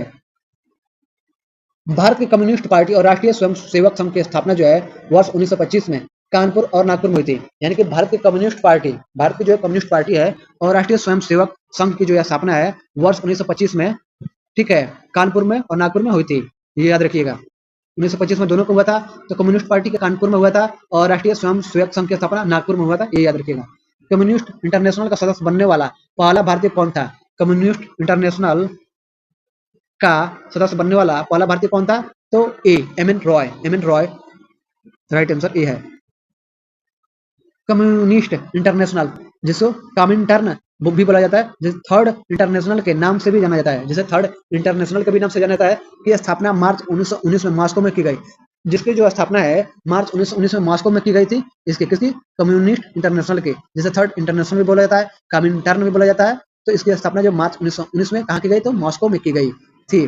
कमिंटर्न के निर्माण में व्लादिमीर लेनिन, यानी कि कमिंटर्न के निर्माण जो है व्लादिमीर लेनिन, व्लादिमीर इलिच उलियानोवा, इनको जो है व्लादिमीर इलिच उलियानोवा और रूसी कम्युनिस्ट पार्टी बोल्शेविक के मुख्य भूमिका है। यानी कि व्लादिमीर लेनिन, ठीक है, और रूसी कम्युनिस्ट पार्टी बोल्शेविक का मुख्य भूमिका रही किसकी? तो कम्युनिस्ट इंटरनेशनल के स्थापना में।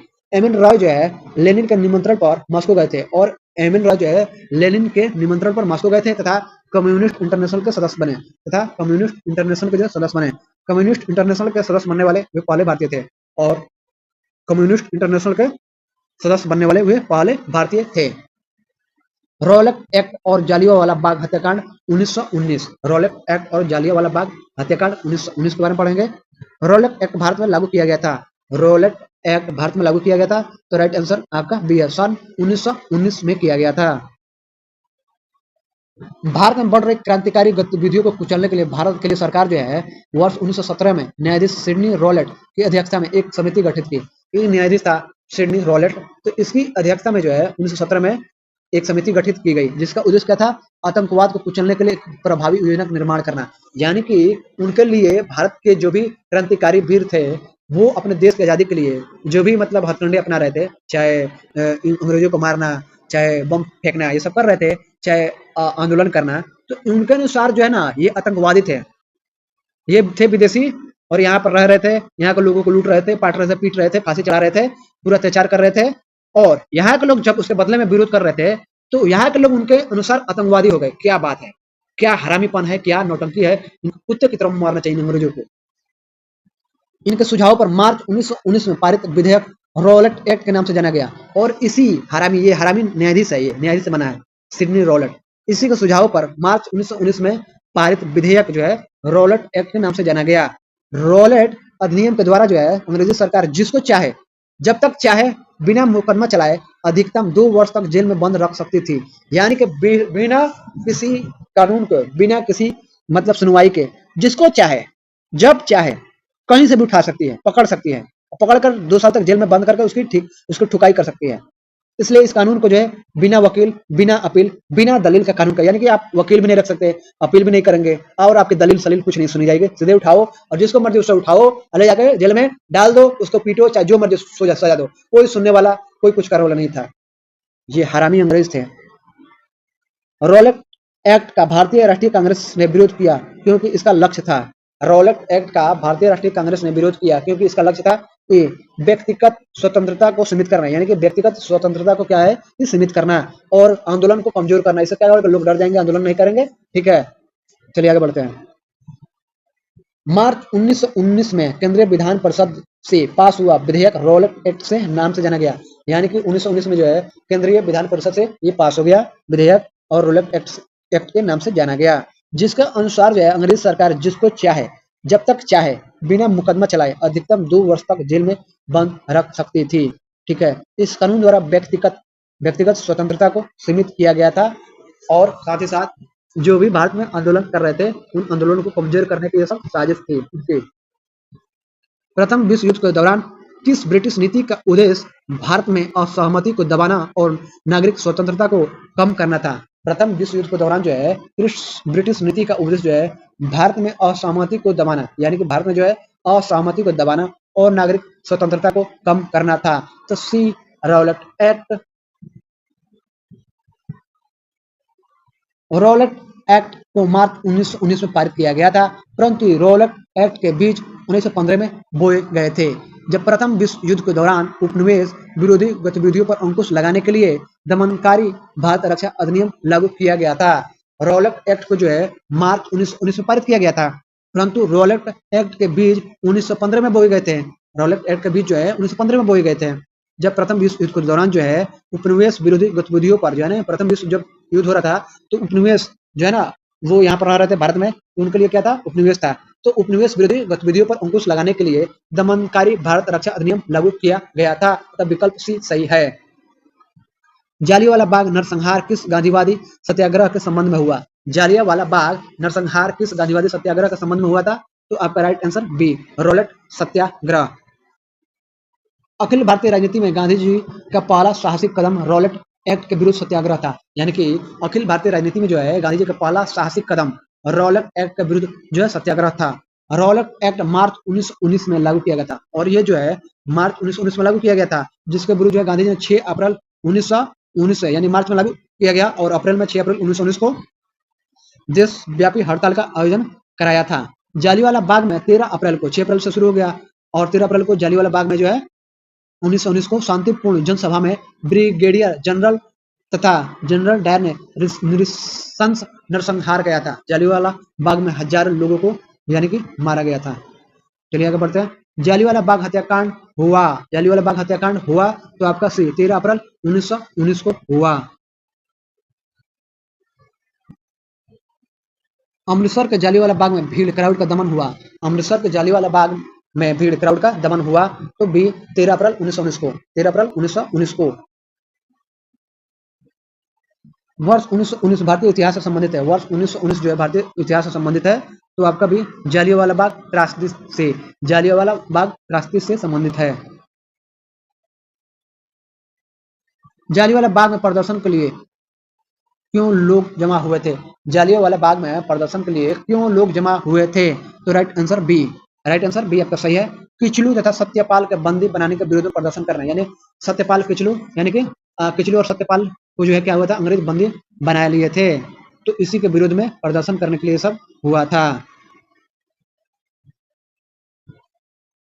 रॉलेट एक्ट के बढ़ते विरोध को देखते हुए सरकार ने गांधी जी तथा कुछ अन्य नेताओं को पंजाब में प्रवेश पर प्रतिबंध लगाया। यानी कि रॉलेट एक्ट का विरोध जो है ना बढ़ने लगा, तो इसको देखते हुए जो सरकार जो थी अंग्रेजी सरकार, इन्होंने जो है गांधी जी तथा कुछ अन्य नेताओं को जो पंजाब में प्रवेश पर प्रतिबंध लगा दिया। इससे वहां की जनता का आक्रोश बढ़ गया। इससे क्या हुआ कि वहां की जनता का क्या हुआ, आक्रोश बढ़ गया। यह आक्रोश तब और बढ़ गया जब पंजाब के दो लोकप्रिय नेता डॉक्टर सत्यपाल एवं डॉक्टर किचलू को गिरफ्तार कर लिया गया। यानी आक्रोश तब बढ़ गया। पहले तो गांधी जी पर और कुछ और नेता थे, उनको पंजाब पर प्रतिबंध लगा दिया गया, तो लोग जनता आक्रोशित हो गई।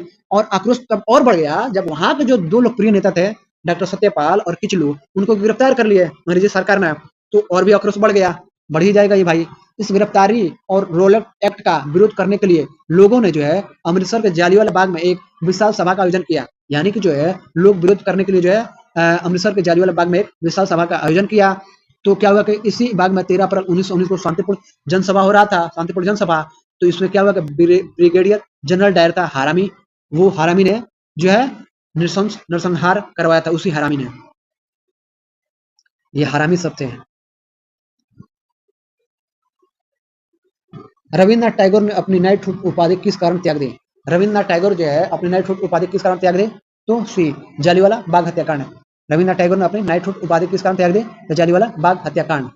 13 अप्रैल 1919 को जालियावाला बाग नरसंहार की हृदय विदारक घटना के बाद रविन्द्रनाथ टैगोर ने जो ब्रिटिश क्राउन के द्वारा प्रदान की गई नाइटहुड की उपाधि लौटा दी। ये नाइटहुड दिया तिल लेने। जालियावाला बाग हुआ था 13 अप्रैल 1919 में, हजारों लोगों को जो है ये अंग्रेज मरवा दिए थे। तो उसी के विरोध में जो है रविन्द्रनाथ टैगोर जो है ब्रिटिश क्राउन के द्वारा प्रदान किया गया था, इनको नाइटहुड की उपाधि दिया गया था, तो ये जो वापस लौटा दिए। टैगोर ने कहा कि समय आ गया है जब सम्मान के तमगे अपमान के बेतुके संदर्भ में हमारे कलंक को सुस्पष्ट कर देते हैं। जहां तक मेरा प्रश्न है, मैं सभी विशेष उपाधियों से रहित होकर अपने देशवासियों के साथ खड़ा होना चाहता हूँ। और ये सही है। सम्मान गया तुम्हारा तिल लेने, नाइटहुड, तुम्हारा नाइटहुड पैर को ठोकर पर। मेरे लिए मेरा देश सब कुछ है, मेरा नाइटहुड तुम्हारा देश गया तिल लेने। मेरा देश सब कुछ है मेरे लिए, मेरा देश है तो मैं हूँ, इसके लिए खड़ा रहना पड़ेगा। खिलाफत आंदोलन, खिलाफत आंदोलन के बारे में जानते हैं। किसने खिलाफत आंदोलन को हिंदुओं और मुसलमानों की एकता के एक ऐसे अवसर के रूप में देखा जो 100 वर्षों में भी पुनः प्रस्तुत नहीं होगा? राइट आंसर सी महात्मा गांधी। 23 से 24 नवंबर 1919 को दिल्ली में अखिल भारतीय खिलाफत सम्मेलन हुआ। यानी कि 23 से 24 नवंबर 1919 को जो है दिल्ली में अखिल भारतीय खिलाफत सम्मेलन हुआ, जिसके अध्यक्ष 24 नवंबर को गांधी जी थे। जिसके अध्यक्ष जो है 24 नवंबर को गांधी जी थे। दिसंबर 1919 में हुए भारतीय राष्ट्रीय कांग्रेस के अमृतसर अधिवेशन में, यानी कि दिसंबर 1919 में जो है भारतीय राष्ट्रीय कांग्रेस के अमृतसर अधिवेशन में जो है खिलाफत आंदोलन को और अधिक बढ़ावा मिला। और जो है खिलाफत आंदोलन जो था उसको और अधिक बढ़ावा मिला। अब कांग्रेस ने बड़ी सावधानी से धार्मिक मामले से स्वयं को पृथक रखा। अब जो है कांग्रेस ने बड़ी सावधानी से क्या की, धार्मिक मामलों से स्वयं को पृथक रखा। किंतु खिलाफत आंदोलन शुरू होने के बाद गांधी जी ने यह अनुभव किया कि हिंदू मुस्लिम को एकजुट करने का यह स्वर्णिम अवसर है। यानी उसी समय जो इनको समझ में आया कि गांधी जी को कि यह अनुभव किए हिंदू मुस्लिम को जो है एकजुट करने का यह स्वर्णिम अवसर है, ऐसा अवसर दोबारा नहीं मिलेगा जो आगे 100 वर्षों में प्राप्त नहीं हो सकता। चलिए आगे बढ़ते हैं। 1920 की खिलाफत कमेटी की सभा जिसने गांधी को असहयोग आंदोलन के नेतृत्व का संभालने का अनुरोध किया था, वह किस शहर में हुआ था? 1920 की खिलाफत कमेटी की सभा जो है जिसने गांधी जी को असहयोग आंदोलन के नेतृत्व का संभालने का अनुरोध किया था, वह किस शहर में हुआ था? तो C Allahabad. Right answer C Allahabad. Gandhi ji ने वर्ष 1920 में खिलाफत कमेटी को अंग्रेजी हुकूमत के खिलाफ असहयोग आंदोलन छेड़ने की सलाह दी। यानी कि जो है गांधी जी 1920 में खिलाफत कमेटी को जो है अंग्रेजी हुकूमत के खिलाफ जो है कमेटी थी खिलाफत कमेटी, तो इनको जो है अंग्रेजी हुकूमत के खिलाफ असहयोग आंदोलन छेड़ने की क्या हुआ कि सलाह दी है गांधी जी। जून 1920 में खिलाफत कमेटी ने इलाहाबाद यानी प्रयागराज में इस सलाह को स्वीकार किया। और क्या हुआ कि इलाहाबाद यानी प्रयागराज में जो है जून 1920 में खिलाफत जो कमेटी थी स्वीकार कर लिए और गांधी जी को आंदोलन का नेतृत्व करने का अधिकार सौंपा। और गांधी जी को क्या किया कि आंदोलन का नेतृत्व करने का अधिकार सौंप दिया। सितंबर 1920 में कलकत्ता में लाला लाजपत राय के नेतृत्व में हुए कांग्रेस के विशेष अधिवेशन में असहयोग आंदोलन को प्रारंभ करने का निर्णय लिया गया था। और सितंबर 1920 में जो है आपका सितंबर में जाकर 1920 में कलकत्ता में जो है अधिवेशन होता है कांग्रेस का विशेष अधिवेशन, और उसके जो है नेतृत्व कर रहे थे लाला लाजपत राय। तो उसी समय जो है असहयोग आंदोलन को प्रारंभ करने का क्या किया गया, निर्णय लिया गया था।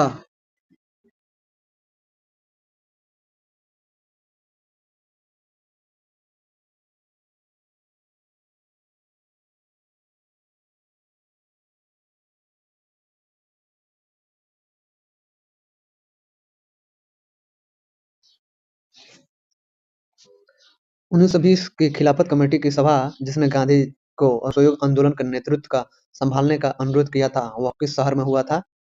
तो आपका राइट आंसर सी, इलाहाबाद में। गांधी जी ने वर्ष 1920 में खिलाफत कमेटी को अंग्रेजी हुकूमत के खिलाफ असहयोग आंदोलन छेड़ने की सलाह दी। गांधी जी ने वर्ष 1920 में जो है खिलाफत कमेटी को अंग्रेजी हुकूमत के खिलाफ असहयोग आंदोलन छेड़ने की सलाह दी।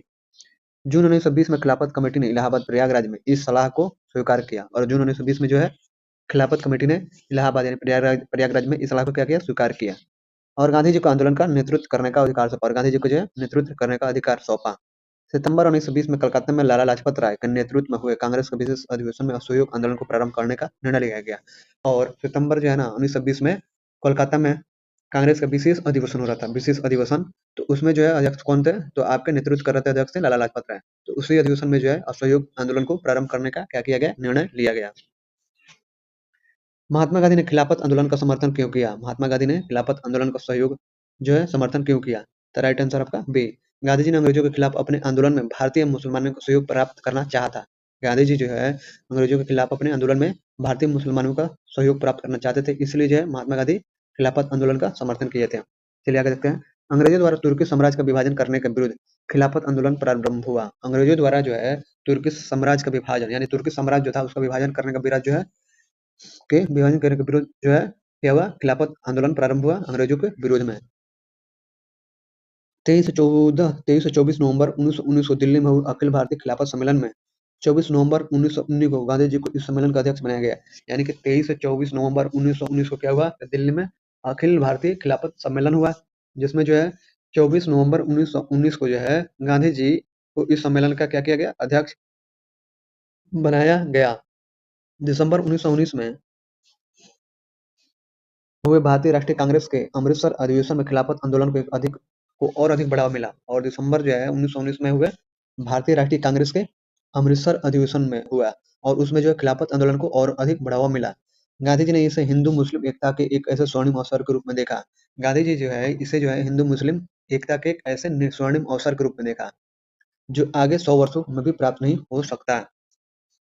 उन्होंने अंग्रेजों के विरुद्ध आंदोलन में भारतीय मुसलमानों का सहयोग प्राप्त करने के लिए खिलाफत आंदोलन का समर्थन किया। उन्होंने जो क्या हुआ कि अंग्रेजों के विरुद्ध आंदोलन में भारतीय मुसलमानों का सहयोग प्राप्त करने के लिए खिलाफत आंदोलन का समर्थन किया।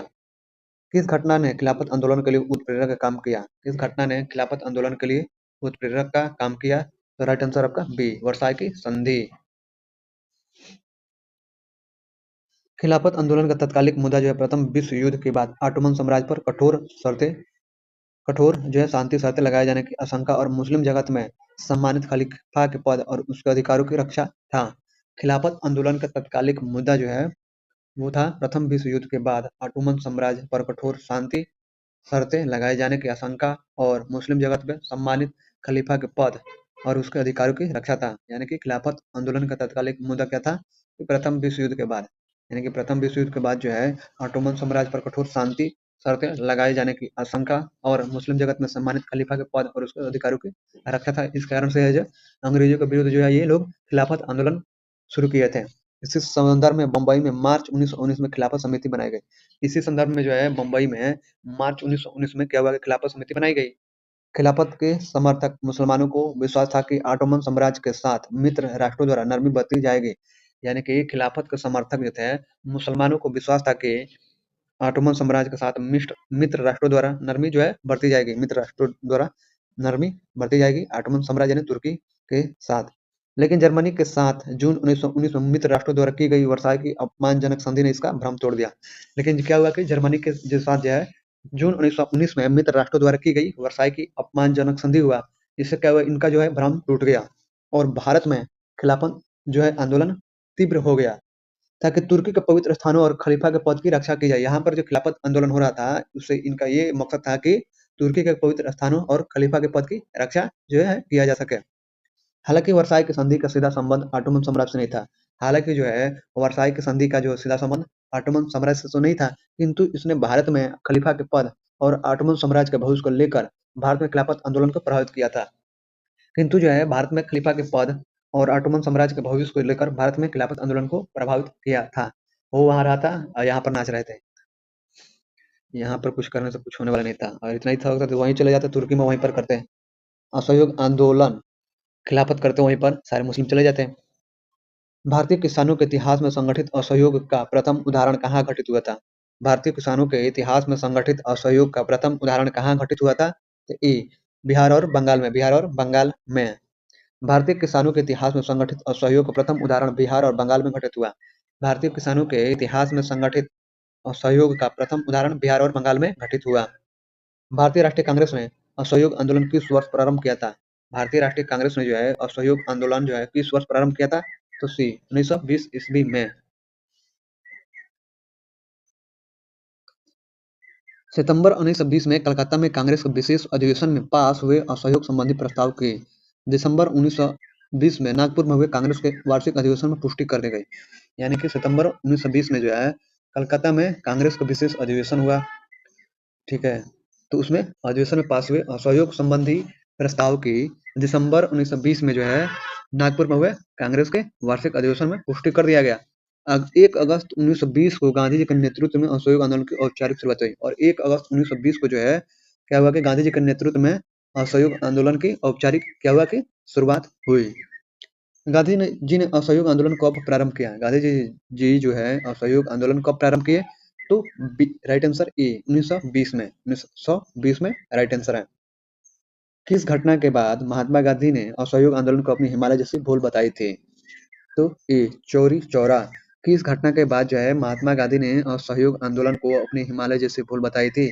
तो चौरी चौरा कांड के बाद।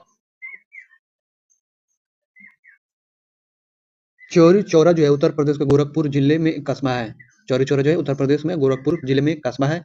यहाँ 4 फरवरी 1922 को जो है आंदोलनकारियों की भीड़ ने ब्रिटिश शासन की एक पुलिस चौकी को आग लगा दी थी। यानी कि 4 फरवरी 1922 को क्या किया गया कि आंदोलनकारियों ने की भीड़ ने ब्रिटिश शासन की एक पुलिस चौकी को आग लगा दी थी। चौरी चौरा शहीद स्मारक के अनुसार चौरी चौरा में हुई इस दुर्घटना में कुल 23 पुलिसकर्मी मारे गए थे और इस दुर्घटना में जो है कुल 23 पुलिसकर्मी मारे गए थे। गांधी जी ने इस घटना की निंदा की। गांधी जी जो है इस घटना की निंदा की है, ये गलत है। गांधी जी ने इस घटना को हिमालय जैसे भूल की संज्ञा दी और गांधी जी ने हिमालय जैसी भूल की संज्ञा दी थी इस घटना को। 12 फरवरी 1922 को बारदोली में हुई कांग्रेस वर्किंग कमेटी की बैठक में आंदोलन को स्थगित करने का निर्णय लिया गया। यानी कि उसके बाद क्या हुआ कि 12 फरवरी 1922 को जो है बारदोली में हुई कांग्रेस की वर्किंग कमेटी की बैठक हुआ था, तो उसमें जो है आंदोलन को स्थगित करने का निर्णय लिया गया। आंदोलन समाप्त करने के अपने निर्णय के बारे में गांधी जी ने यंग इंडिया में लिखा है कि आंदोलन हिंसक होने से बचाने के लिए मैं हर एक अपमान, हर एक यंत्रणा, पूर्ण बहिष्कार, यहाँ तक कि मौत भी सहने को तैयार हूँ। गांधी जी जो है आंदोलन समाप्त करने के निर्णय के बारे में जो है यंग इंडिया में ये लिखते हैं कि आंदोलन को जो है हिंसक हिंसक होने से बचाने के लिए मैं हर एक अपमान, हर एक यंत्रणा, पूर्ण बहिष्कार, यहाँ तक कि मौत भी सहने को तैयार हूँ। इसके पीछे कहने का मकसद ये था कि जब चौरी चौरा कांड में जब वो घटना हुई और 23 पुलिसकर्मी को जला दिया गया, तो इससे अंग्रेज तो गुस्सा हो गए होंगे ही, जाहिर सी बात है। तो उसके बाद जो ये असहयोग आंदोलन को स्थगित कर देते हैं, तो बहुत सारे राष्ट्रवादी, बहुत सारे नेता, बहुत सारे युवा देशभक्त जो है गांधी जी को जब असहयोग आंदोलन स्थगित किया तो उनको मतलब बहुत सारी बातें उनको मतलब कही गई, ठीक है? अपमान उनका भी किया गया, बहुत सारी बातें कही गई गांधी जी को।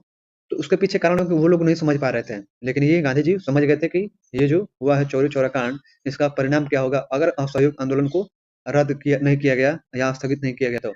अगर असहयोग आंदोलन ऐसे ही चलता रहता तो अंग्रेज जो है ना क्या होता गुस्सा हो जाते। एक तो ये कांड हुआ था उसके बाद वो गुस्सा होते, उसके बाद पकड़ के बहुत मारते हैं, बहुत सारे लोगों को जेल में डालते हैं, बहुत सारे लोगों को क्या करते हैं कि बहुत बेरहमी से पीटते हैं, बहुत सारे लोग फांसी चढ़ाते हैं।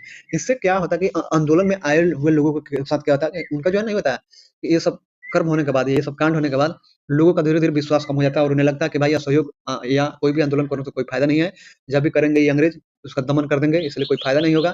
इससे क्या होगा कि लोगों का विश्वास धीरे धीरे कम होगा और आगे आने वाले आंदोलन में जो है लोग जो है समर्थन नहीं करेंगे, लोग आगे नहीं आएंगे डर से या जैसे भी हो नहीं आएंगे, जिसके कारण क्या होगा कि भारत की स्वतंत्रता में जो है प्रॉब्लम होगी, समस्या होगी। इसलिए ये सब समझ के इन्होंने इन सब चीजों को समझते हुए गांधी जी अपने लोगों को बचाने के लिए तथा उनके विश्वास को कायम रखने के लिए ये सब किए।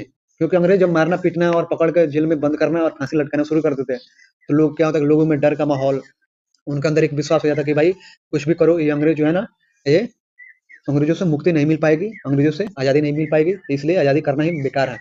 एक डर बैठ जाता है उनके अंदर। ठीक है, तो चलिए आगे बढ़ते हैं। इन्हीं सब चीज़ों को देखते हुए गांधी जी जो है, अपने देशवासियों को बचाने के लिए जो है ना, ये आंदोलन को रद्द किए थे।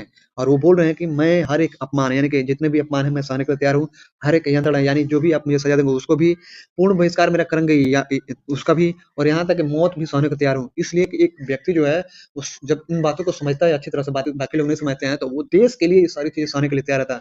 यानी कि वो लोगों को बचाने के लिए, समाज को बचाने के लिए वो सहने के लिए तैयार होता है। जैसे आजकल के बहुत सारी फ़िल्में आप देखेंगे, सुपर हीरो वाली फ़िल्में हैं, जिसमें क्या होता है कि सुपर हीरो पूरे देश को, सुपर हीरो वाली फ़िल्में आप देखे होंगे बहुत सारी, स्पाइडरमैन, सुपरमैन, इंडिया में बहुत सारी फ़िल्में, क्रिस वरिस। तो उसमें क्या होता है कि एक हीरो जो होता है, जब वो सारी चीज़ें समझता है, बाकी लोग नहीं समझ पाते हैं, तो हीरो पर अगर कुछ आरोप भी लगता है, प्रत्यारोप भी लगता है, लोग उसको मज़ाक भी उड़ाते हैं, फिर भी वो लोगों के लिए खड़ा रहता है। वो उतना अपमान, उस सारे उतना आपत्तिजनक स्थिति में, अपमान में जो है ना, सहते हुए, लोगों को गालियाँ, बहुत बार लोग उस पर बहुत सारी चीज़ें, नहीं होता है कि मारते भी हैं, फिर भी वो रिएक्ट नहीं करते हैं, क्योंकि उन्हें पता है कि ये हमारे देशवासी हैं, अब इन्हें समझाना अभी बस का नहीं है, और ये इन्हें अभी समझाया भी जाएगा तो ये समझ नहीं पाएँगे। समय आने पर ये खुद ब खुद समझ जाएँगे, तो यही सब कारण होता है। चलिए आगे बढ़ते हैं। किस घटना के कारण गांधी जी ने असहयोग आंदोलन वापस लिया था? किस घटना के कारण जो है गांधी जी ने असहयोग आंदोलन वापस लिया था? तभी चौरी चौरा कांड। असहयोग आंदोलन को निलंबित किया गया था। असहयोग आंदोलन को निलंबित किया गया था आपका भी 1922 में। भारतीय स्वतंत्रता संग्राम के बारे में निम्नलिखित में से कौन सा कथन सही नहीं है? भारतीय स्वतंत्रता संग्राम के बारे में निम्नलिखित में से कौन सा कथन सही नहीं है? तो राइट आंसर ए, वर्ष 1921 में महात्मा गांधी को गिरफ्तार कर लिया गया था। असहयोग आंदोलन की औपचारिक शुरुआत 1 अगस्त 1920 को हुई थी। असहयोग आंदोलन की जो है औपचारिक शुरुआत 1 अगस्त 1920 को हुई थी। 4 फरवरी 1922 को चौरी चौरा कांड होने के कारण जो है 12 फरवरी 1922 को बारदोली में हुई कांग्रेस की बैठक में आंदोलन को स्थगित करने का निर्णय लिया गया। इसके पश्चात 10 मई 1922 को महात्मा गांधी को गिरफ्तार कर लिया गया। क्या होता है कि असहयोग आंदोलन जो है शुरू किया गया 1 अगस्त 1920 को। उसके बाद क्या होता है 4 फरवरी 1922, यानी कि यूँ समझिए कि 2 साल, यानी कि 20-2-22, यानी 2 साल के बाद जो है 4 फरवरी को, करीब 2 साल, 4 फरवरी 1922 को क्या होता है कि चौरी चौरा में कांड होता है। चौरी चौरा में कांड हो जाता है, जिसके कारण क्या होता है कि महात्मा गांधी समझ जाते हैं कि क्या होने वाला है। तो वो क्या करते हैं कि 12 फरवरी 1922 को जो है, 4 फरवरी को ये कांड होता है। 12 फरवरी को जो क्या करते हैं, जब इनको पता चलता है, तो 12 फरवरी को जो 1922 को जो है बारदोली में कांग्रेस की बैठक होता है। ठीक है? तो उसमें जो है ये आंदोलन को स्थगित करने का निर्णय ले लिए और आंदोलन को स्थगित कर दिया गया। इसके बाद क्या होता है कि 10 मार्च 1922, यानी कि फरवरी के बाद मार्च, यानी कि फरवरी के बाद मार्च में जो है 10 मार्च 1922 को जो है महात्मा गांधी को क्या कर लिया गया, गिरफ्तार कर लिया गया। ठीक है, समझिए गिरफ्तार कर लिया गया। अगर नहीं किया गया होता, ये आंदोलन स्थगित नहीं किया गया होता, तो पता नहीं क्या क्या होता। समझ लिए? चलिए आगे बढ़ते हैं। असहयोग आंदोलन का स्थगन संबंधी घटनाओं का सही क्रम इंगित करें। तो आपका चौरी चौरा में पुलिस गोलीकांड, उग्र भीड़ द्वारा पुलिस थाना को जलाना, और गांधी जी द्वारा आंदोलन का स्थगन, गांधी जी की गिरफ्तारी। निम्नलिखित कूटों में से अपना उत्तर चुने। निम्नलिखित जो कूट है उसमें से अपना उत्तर चुनना है आपको। तो असहयोग आंदोलन का स्थगन संबंधी घटनाओं का सही क्रम इंगित करे, तो चौरी चौरा, यानी कि राइट आंसर आपका ए, 1 2 3 4, यानी 1 2 3 4, यानी इसी क्रम में हुआ था। ठीक है, चलिए आगे बढ़ते हैं। 4 फरवरी 1922 को चौरी चौरा गोरखपुर उत्तर प्रदेश में कांग्रेस और खिलाफत का एक जुलूस निकला। 4 फरवरी 1922 को जो है चौरी चौरा गोरखपुर उत्तर प्रदेश में कांग्रेस और खिलाफत का एक जुलूस निकला। कुछ पुलिस वालों ने उनके साथ दुर्व्यवहार किया। क्या हुआ कि कुछ पुलिस वाले, क्या हुआ कि ये लोग जो है इनके साथ दुर्व्यवहार किए। परिणाम स्वरूप जो है कि जुलूस में शामिल एक जत्थे ने पुलिस पर हमला बोल दिया।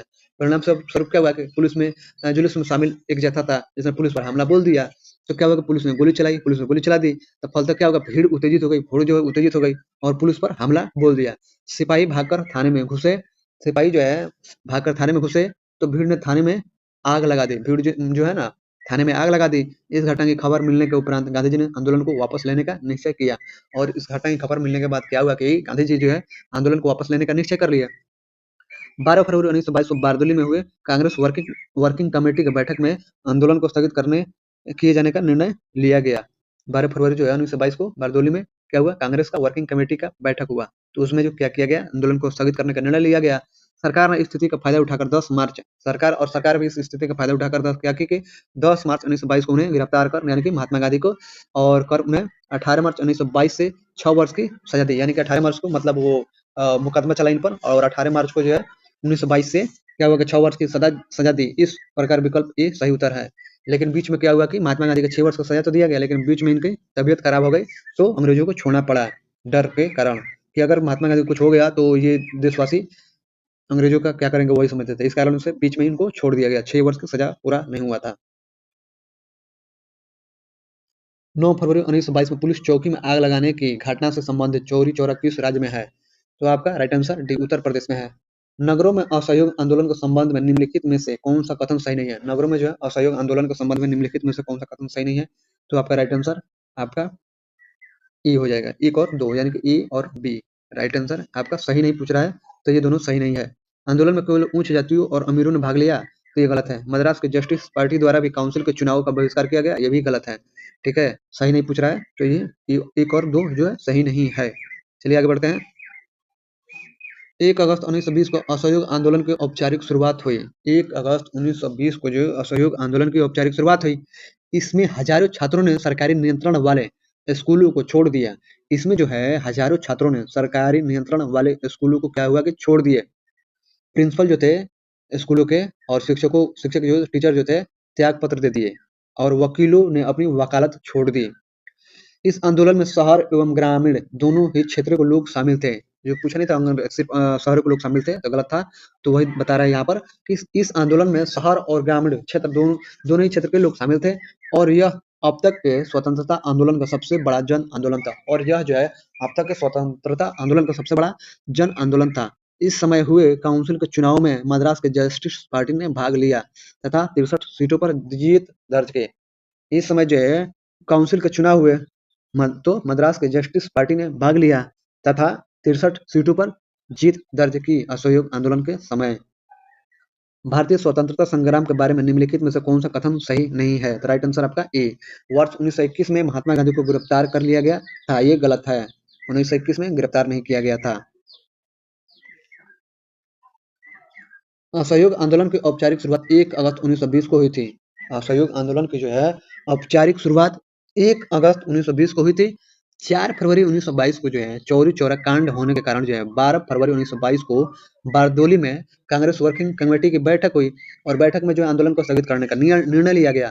इसके पश्चात क्या हुआ कि 10 मार्च 1922 को महात्मा गांधी को क्या हुआ कि गिरफ्तार कर लिया गया और 6 वर्ष की 18 मार्च जो मुकदमा चला आपको 18 मार्च 1922 को जो है मुकदमा चलने के बाद 18 मार्च 1922 से 6 वर्ष के लिए सजा दिया गया। लेकिन बीच में जो है गांधी जी का जेल में तबीयत खराब हो गया। उन्हें तबीयत खराब होने के कारण जो है उनको जो है अंग्रेजों के द्वारा छोड़ दिया गया। चलिए आगे बढ़ते हैं। गांधी जी ने अपना पहला प्रमुख सार्वजनिक भाषण जो है बनारस हिंदू विश्वविद्यालय में दिया था और गांधी जी जो है पूछा जाएगा कि अपना पहला प्रमुख सार्वजनिक भाषण कहाँ दिए थे? तो बनारस हिंदू विश्वविद्यालय में दिए थे, ये याद रखिएगा। स्वराज पार्टी गठन 1923।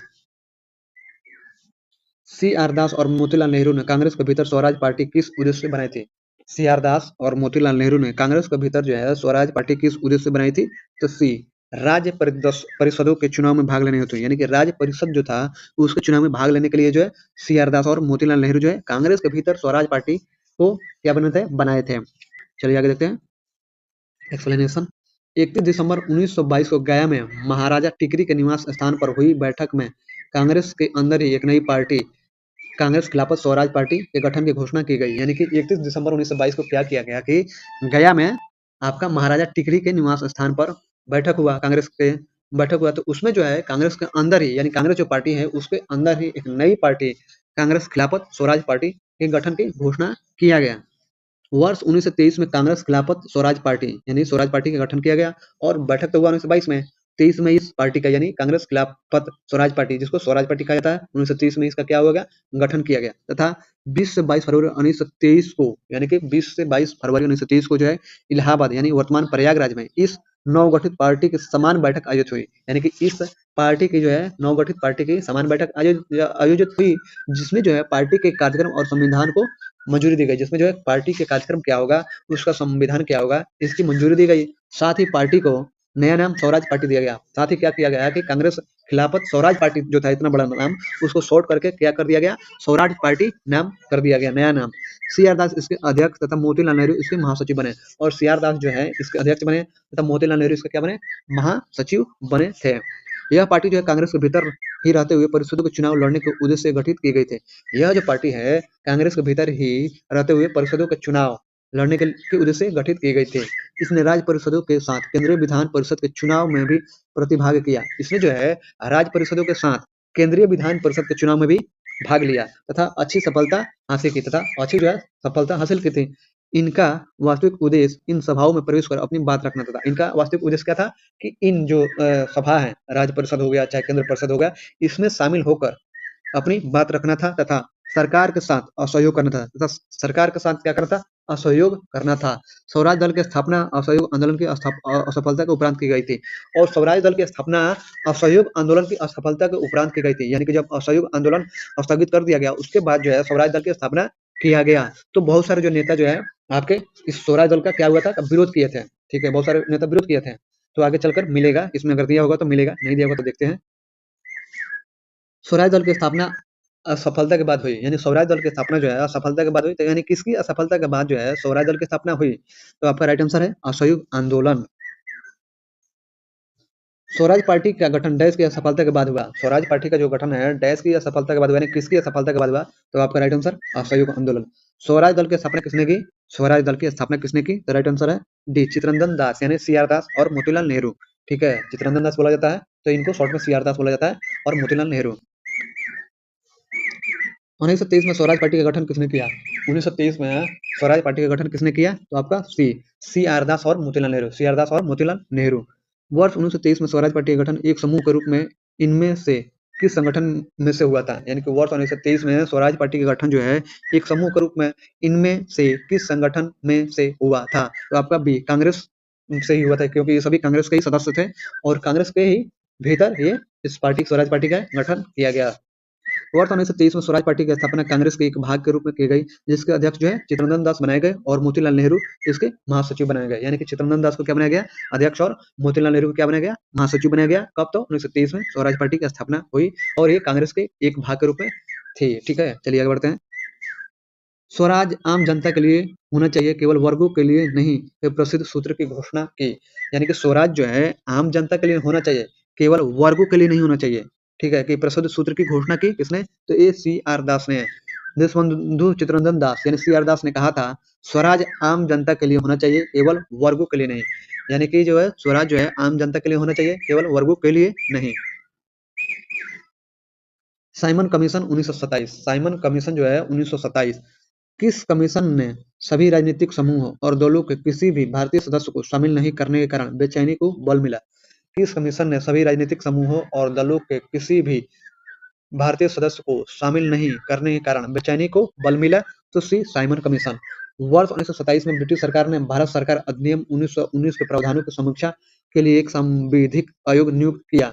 वर्ष 1927 में जो है ब्रिटिश सरकार ने जो है भारत सरकार अधिनियम 1919 के प्रावधानों की समीक्षा, यानी कि 1919 प्रावधान जो था भारत सरकार अधिनियम 1919 उसके प्रावधान की समीक्षा करने के लिए एक संवैधानिक आयोग नियुक्त किया।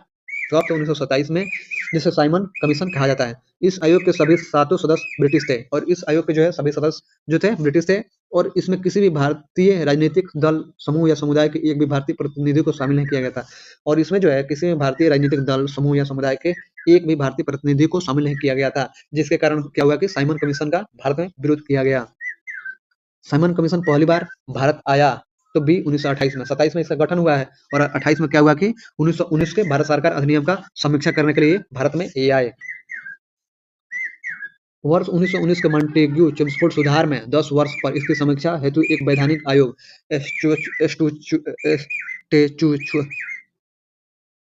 स्टैट्यूटरी कमीशन के गठन का प्रावधान था। आयोग को यह देखना था कि यह अधिनियम व्यवहार में कहाँ तक सफल रहा। आयोग को यह देखना था कि मॉन्टेग्यू चेम्सफोर्ड जो सुधार लागू किया गया है यह व्यवहार में कहाँ तक सफल रहा तथा उत्तरदायी शासन के दिशा में कहाँ तक प्रगति करने की स्थिति में है, तथा उत्तरदायी शासन की दिशा में जो है कहाँ तक प्रगति करने की स्थिति में है। ये तो ब्रिटेन की कंजर्वेटिव सरकार ने, किंतु जो है ब्रिटेन की कंजर्वेटिव सरकार ने इसकी समीक्षा हेतु 2 वर्ष पूर्व ही, 2 वर्ष पहले ही 1927 में ही साइमन कमीशन की नियुक्ति कर दी। ठीक है, सर जॉन साइमन की अध्यक्षता में गठित इस कमीशन में कुल 7 सदस्य थे और सर जॉन साइमन की अध्यक्षता में गठित इस कमीशन में कुल 7 सदस्य थे। इसमें सभी सदस्य अंग्रेज थे, इसलिए कांग्रेसियों ने इसे श्वेत कमीशन कहा। इसलिए जो है कांग्रेसियों ने इसे श्वेत कमीशन कहकर विरोध किया। साइमन कमीशन 3 फरवरी 1928 को बंबई पहुंचा और साइमन कमीशन जो है 3 फरवरी 1928 को जो है बंबई पहुंचा।